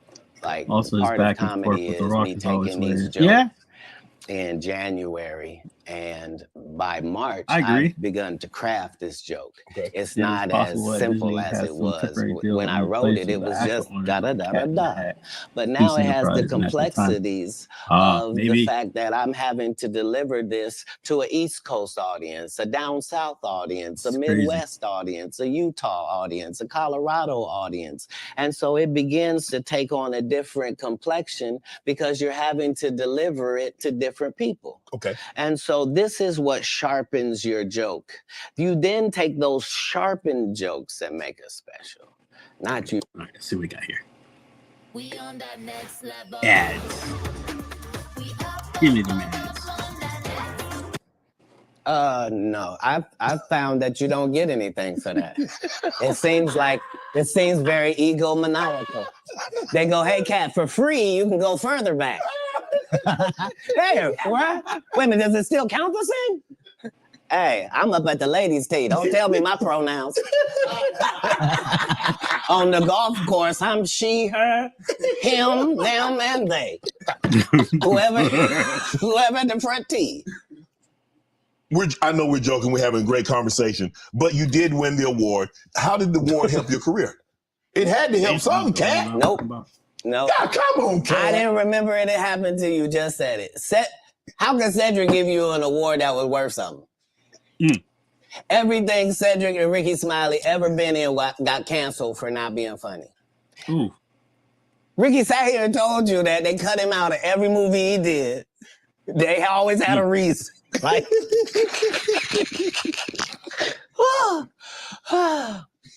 that's why I'm funny, because I'm a happy person. I laugh all day long. I can't even imagine the misery of these bums. Just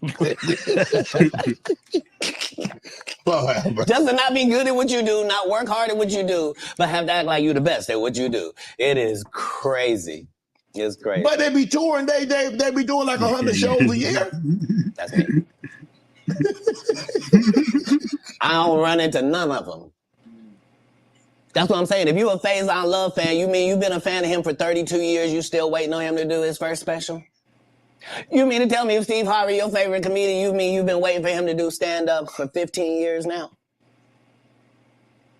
I mean, Steve got a lot of other... DL's still out there. None of those irons matter to stand-up.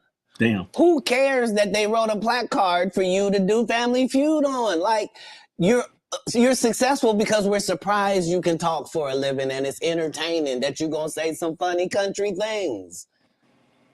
But not a writer. Right. Not a writer. How did you develop Money Mike and get it? Everybody talk Money Mike. How did you come up with that and said, you know what, this is how he should dress, This is how he should talk. This is how he should look. This is the kind of whip he should ride. This is how he should talk. So if you'll remember that was my first movie, just understand that what I did then, I've done with every single role, whether it was an Emmy-winning role or whether it wasn't, whether I was playing somebody homeless, whether I was playing a dirty vagabond on Atlanta, whether it was an eccentric guy in First Sunday, regardless of what the role is, the first thing I do is erase me from it. Okay. So anything that I would naturally do, that's what I'm not going to do because I'm playing a different character. Playing the character. Okay. Right. So I then create this person based upon real life circumstances. So I don't have to wonder what a pimp thinks because I've been in that position for a little while. I also worked manual labor for some time in my life, so I don't have a problem paying somebody that works. And I don't have a problem being a go-getter because I'm a go-getter. So I bring whatever I can to these characters. I was able to... the first week that I got the script, there was a pimp guy that used to be a pimp, but he wasn't anymore. He was a rapper now, and his name was Mac Minister. And he had been a pimp and was going to be a rapper. And I had never done a movie before. I was a stand-up, and I'm getting ready to do the movie. I swear I had a whole bottle of fucking I was soda able near to me, craft and that shit done this. what a real pimp was like, what was too much. I didn't want to be stereotypical. Right. I did the research. I saw how many times people played How you not pimps, know? and they were always... It was always something weird about them, I guess, because it's a weird job. You know what I mean? And I wanted somebody that didn't seem like none of that, that he really thought it was a business and treated it like that. And so, you know, adding those levels to acting is what all actors do if they're not Steve or Cedric or Ricky. Like, you're trying to create a character. You can't just be Faison in every movie. Like, you just gonna take your shirt off on every movie? Like, why does it say that in your script? Man, let Big Worm live. Let him breathe, cat. Let Big Worm breathe. Stall him out now.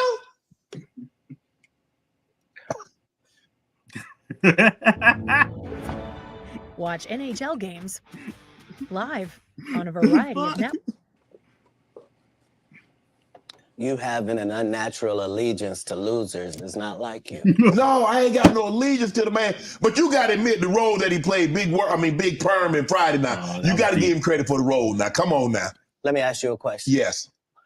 If what you're saying is correct, why wasn't he in next Friday or Friday after next? I mean, his role, it wasn't good. Damn. Sorry. There was a lot of people that appeared in the first one that weren't in the second one, Cat. I'm just telling you why. I'm sorry. I'm sorry that there's a news flash that there are reasons for things in a business. Yes. Oh, okay. Well, why did you bench D-Lo? He had 2 points. What are you talking about? Shut up. But I like him. Nobody cares about that. That's not what we're talking about. These are business conversations that deal with businessmen. Right. Right. When you're good at something, you should progress. The guys that are not as good, they should fall down by the wayside. That's natural. So you believe if your talent doesn't support it, you should fall by the wayside, and the guys that have the talent and they get elevated, they should move. No, that's what water says. That's what the universe say. The universe say the levels. No, not I say. Who am I? I'm nobody. But I'm working every day as if I think that's what should happen. Is how it should be. And I'm choosing comedians that also write and work hard and don't steal other people's material. And I'm making sure that they all make $300,000 a season. And I'm making sure that they're not ever signed to me or my conglomerate. And that's why they're successful. No, you can work with me and still be an independent businessman, boss owner like you came in. Right. I don't need you to be subservient to me. That's those other guys that make you pay dues. You said earlier that you rewrote a lot of what Money Mike was to say and how he behaved. So they allowed you the freedom, the liberty to ad lib. Yeah, he was. How much? I don't think he Would like, they I remember allow that you to deal. just I make think an they should've left interception him if didn't alone. nobody talk about it? As a football player, if the Nah, ball they gonna come let me your run. way, can That you was just funny as grab fuck. it? Can you make an interception anytime? Are you allowed to pick up any fumble? You can do any hustling, right? Oh, okay. Same here. Same here. But here's the thing, though.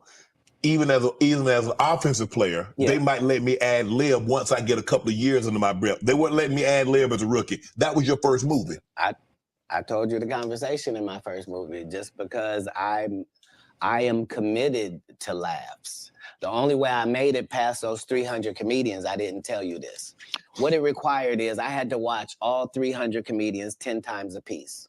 I watched your set 10 times of you performing, whoever you were, and then I counted how many laughs you got every time you did these amount of minutes. So if you told me this comedian and told me he did 30 minutes, I could tell you that he got 26 laughs in that 30 minutes because I had done the numbers on everybody. So I didn't just say I was funnier. I knew I was funnier than the comic you liked, and I could tell you how many jokes funnier I was, because that's how we judge stand-up. You do 15 minutes, I do 15 minutes. How do I know I'm funnier than you? Because you got 6 laughs and I got 16. I'm almost 3 times better than you, low-key boy. But I'm never gonna tell you the formula. So you gonna keep just going out there telling jokes, not understanding that I, psychologically, the audience by 10 years is convinced that I'm funnier than you. They just don't know why. Because I'm putting out more content. Low-key boy. I had Terry Crews on here. He said at the time that you did the movie, you were homeless. Is that true?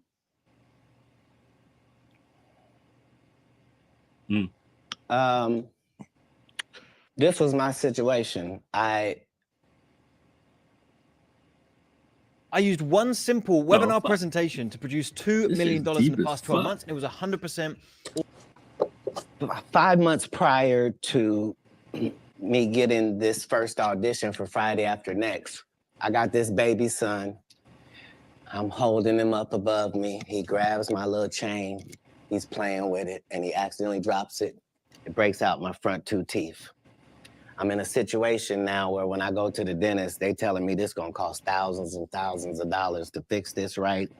They not telling me what it's gonna look like. I go get an estimate with no money involved, find out what I need to do. They find out you got a tumor in your upper jaw, so we're gonna have to do a whole surgery for you. It's gonna be 100 bands. I don't have it. And I'm only gonna have this check from this movie. So while I'm doing this movie, we live in this trailer. This is where we live. So when they come to work at 5 in the morning, we already there. When they leave at night, we still there. We just double back because we understood that this is our one opportunity. And we have this opportunity to change our lives, just like a young man going for the draft. Right. We can actually get in the league with this. There are 30 comedians on this cast. They're all magnificent. This is the holy grail of the situation.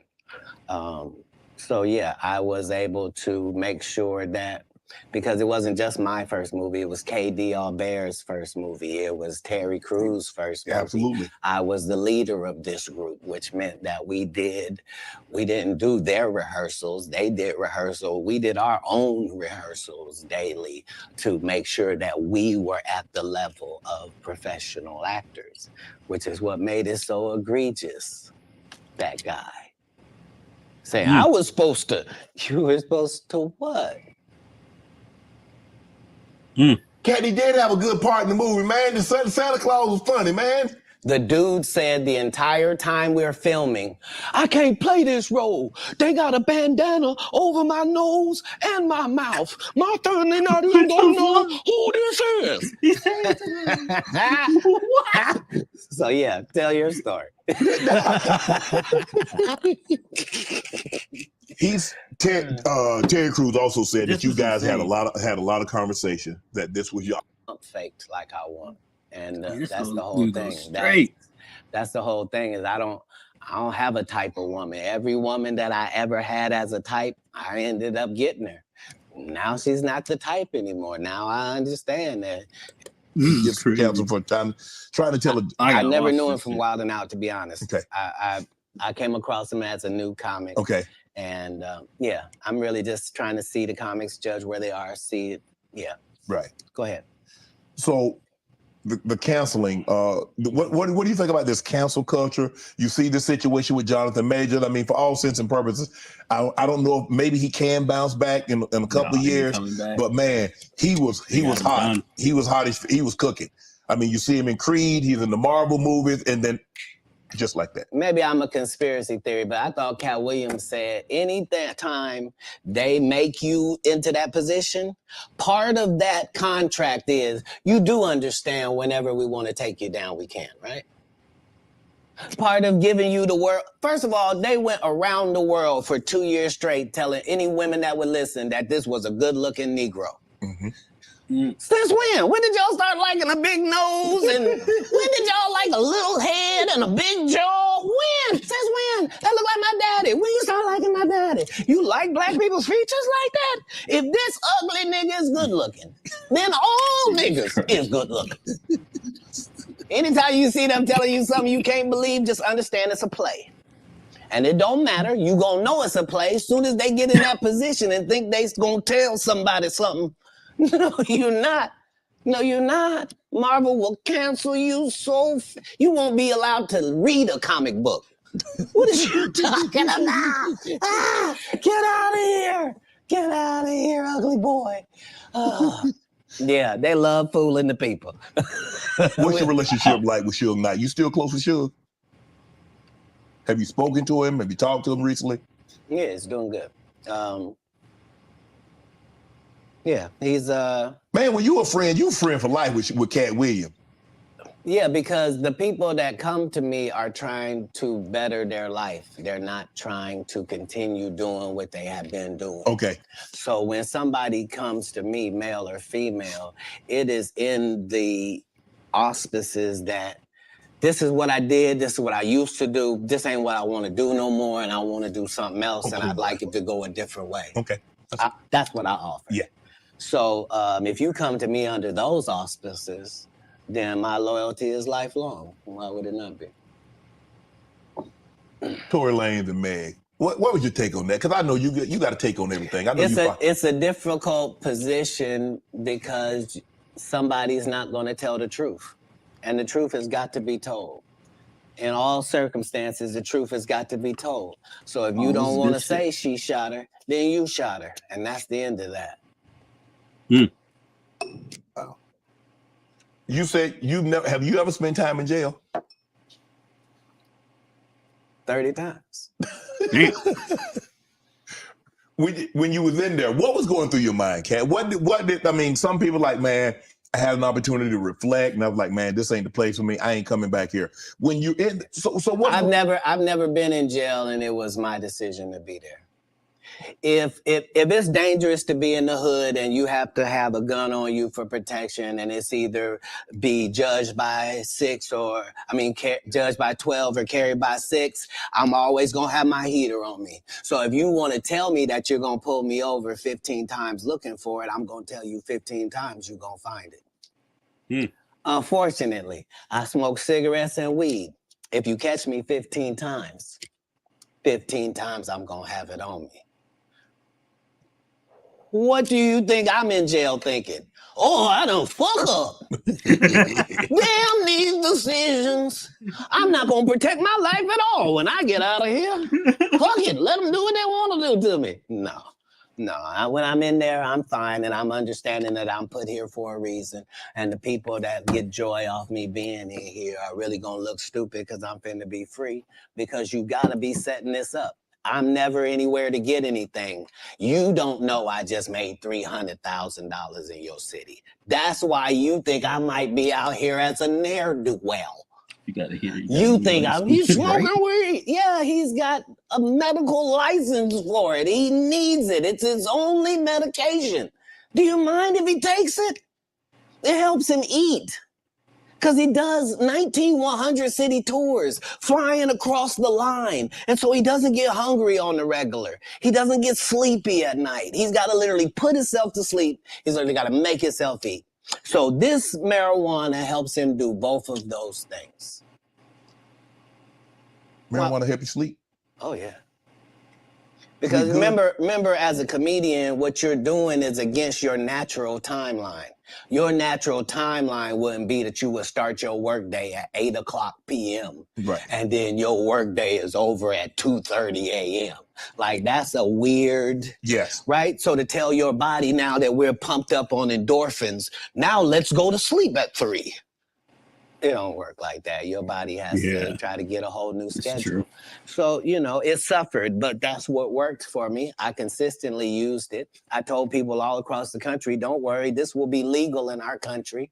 As soon as they find out how to charge taxes for it, we will be legal in this country. Do they view me as some sort of visionary for my forward think? No. You on drugs. Yeah. That's what I heard. Yeah, but how have you been? I mean, bro, every time they try to put you down, they try to put you to the back. Yeah. You bounce up, you move right back to the front. Damn, you like a Super Bowl. You just keep bouncing and you bounce higher. Trampoline skin is something that you ask God for. When I watched you play football, you had it.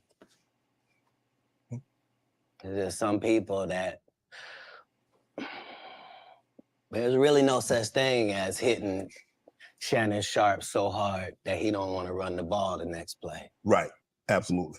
And if that's your only goal is to hit him so hard that he don't want to be him no more, you just out of luck. Yeah, you wasting your time. There's no, your coach can't help you. There ain't no pep talk gonna help you. Don't matter about the uniform, your cheerlead, none of that matters.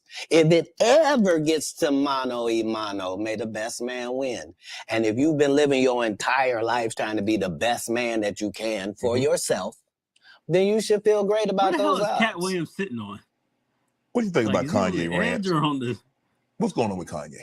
fire station? From a distance, obviously, I don't know how well you know Kanye. I don't know if you've been around Kanye, but from a distance, what do you suspect's going on?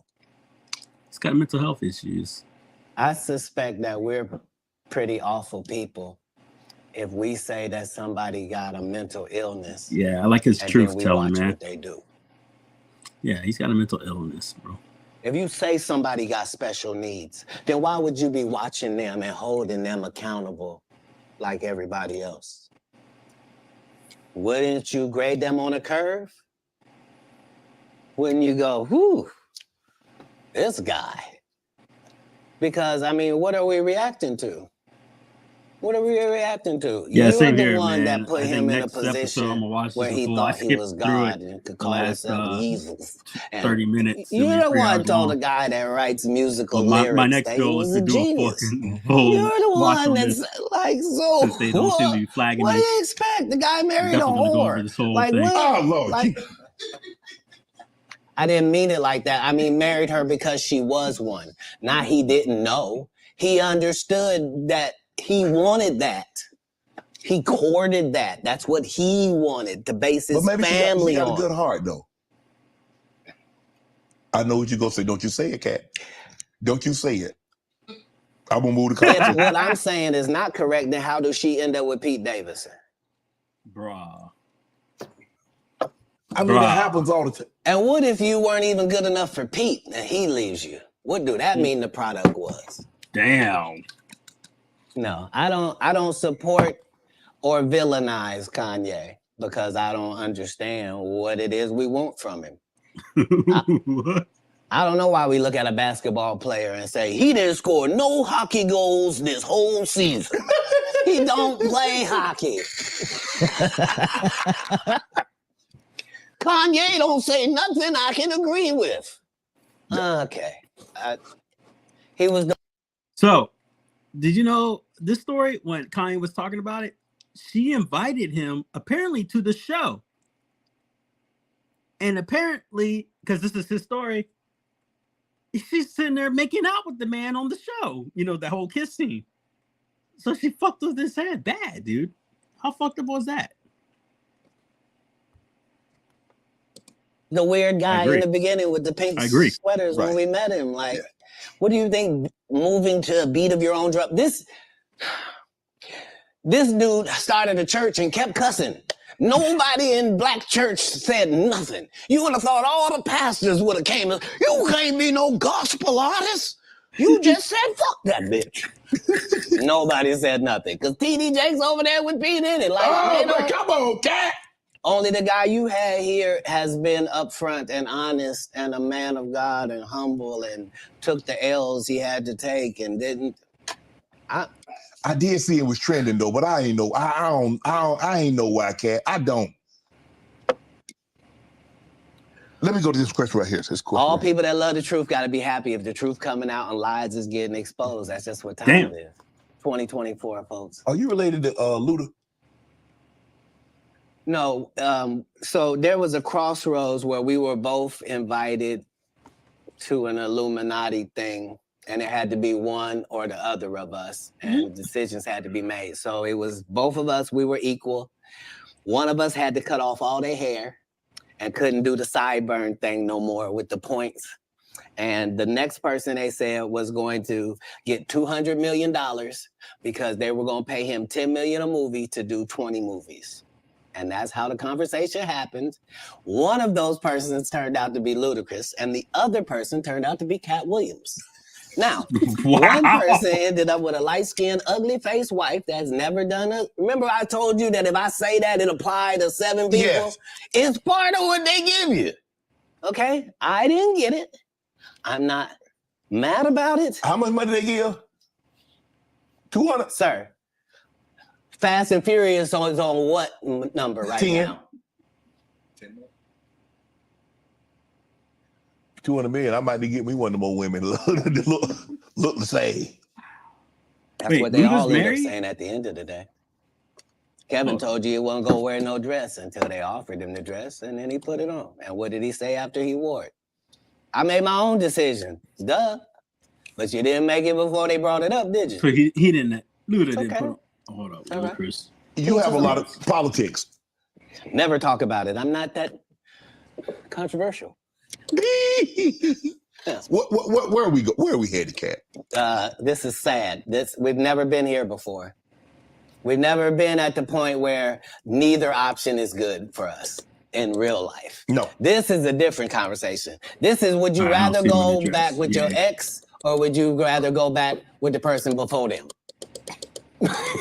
Both bad options. Both bad options. Like, one guy can barely put his sentences together, and the other guy will put sentences together from whatever he's read or whoever told him. Like, but how did we get here?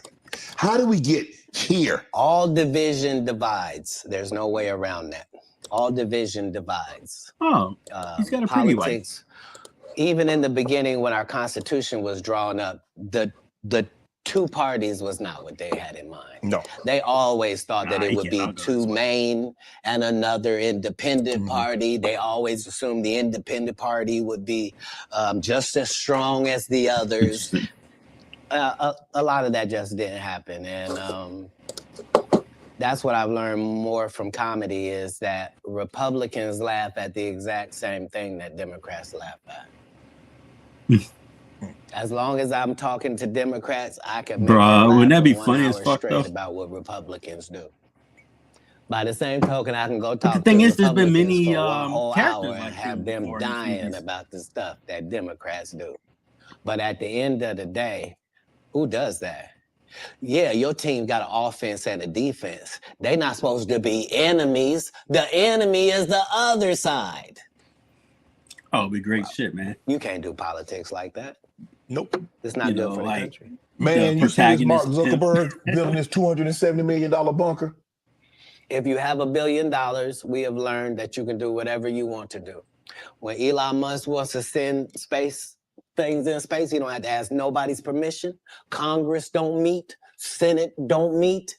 No police department got to be warned. He don't need a permit. None of that. If you got $1 billion, you do what you want to do, and then you tell them what you did. Man. And that's how it goes. What he building a $270 million bunker? What do you know that we don't know, Cat? Kim Jong-un? What? I don't know what you don't know. Do you understand that people that are not very bright are in charge of nuclear bombs all across the country? Mm-hmm. That's what he knows. He knows that 30% of all weapons systems are running off regular Wi-Fi. So what does that mean? That means if a solar flare or a meteor hits either one of those, literally a bomb can go off just because the system accidentally got turned off. Yeah, that's what he knows. I could tell you from my standpoint that that's not true. I don't know how the rest of the world works, but not ours. The people that are in power know that the people that are running the most complicated and deadliest I was a nuclear cop. things on the planet, just an average idiot. And you know lots of idiots. I do. Yep. And these people are not special. Back in the day they were. Yeah. Not today. Not today. You say you smoke with weed. You don't smoke with Snoop. Yeah. I'm actually a bigger smoker than Snoop. He'll tell you that. But I don't mix anything with my weed. I just do weed, right? So nobody has that minimum. I mean, nobody does 20 blunts a day like me for 30 years. Like I was the first person to be a weed roller, like somebody whose job it was. Like, I haven't rolled a blunt in 20 years. Like if you go, I'm saying I prefer the saliva of ladies. Oh my goodness. No, understand what I'm saying. If for a blunt, it's necessary for it to get lit, right? And so if you had spent 20 years smoking with dudes, that's a lot of male saliva that you would have just accidentally ingested. I can't. But if I can't be this specimen on that. It takes the. I didn't even think about that. Nice ladies. But yeah, I'm because that's Snoop all has his own blunt. Do you consider yourself so that means a king of comedy? Licking. Where does Ken? No, they consider that. Like when after Bernie left, them same three guys I'm telling you about, the Kings. Yeah. Right? Because DL is the greatest. Yeah. No DL slander gets tolerated. But I never thought they came to me. I was supposed to be the fourth king. I got the offer. Then what happened? But I turned it down. Why? Because you shit on Bernie. And I know the truth. You think I'm gonna let you shit on Bernie and then come get me? I'm the next king? Fuck you. Mm-hmm. Why? Because the whole time Bernie was here, you was acting like you was funnier than him. The reason you was supposed to go last is because it was your tour. Tell the truth. It was Steve's tour. Not it was gonna be called the Kings of Comedy, it was Steve's tour. These are the guys opening for him. Of course you gotta close if it's your tour. That's why it was such a big deal. But you couldn't do it because you can't beat the best. And until you humble yourself, you will forever be kinged by the king.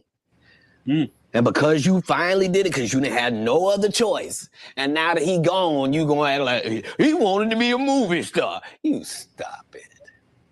You stop it. That man was funnier than all of y'all, and y'all thought y'all had one over on him. You thought he was black and ugly, and you were good looking, and he couldn't make it because you did.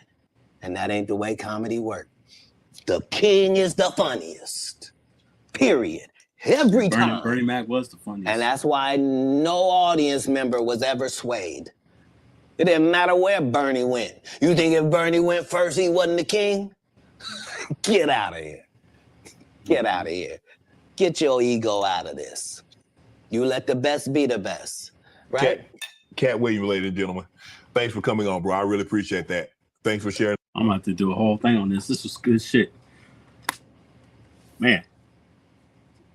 Long thing. I have to check out. So what happened? I went over the freaking contract shit at the beginning. Had a couple guests on. Had Zod Ryder, Bill spoke on the Bash Box. Spoke on the rat shit and feces shit at the beginning. Got my swats in at Mr. fucking Troll Ass during the middle of the bit here. Prince was on. He had to sign off. I went ahead and watched a little bit of this crazy interview that I'm going to definitely do a fucking full watch on next time, because this was good shit. So I'm gonna have to check out the whole thing. I'll probably just check it out live again. But yeah, that's it for now. Unless anyone's got any questions, I'm gonna bounce. It's a good night. All right. Peace, love. Thank you guys for checking me out. Appreciate everybody. Thank you. Have a great night.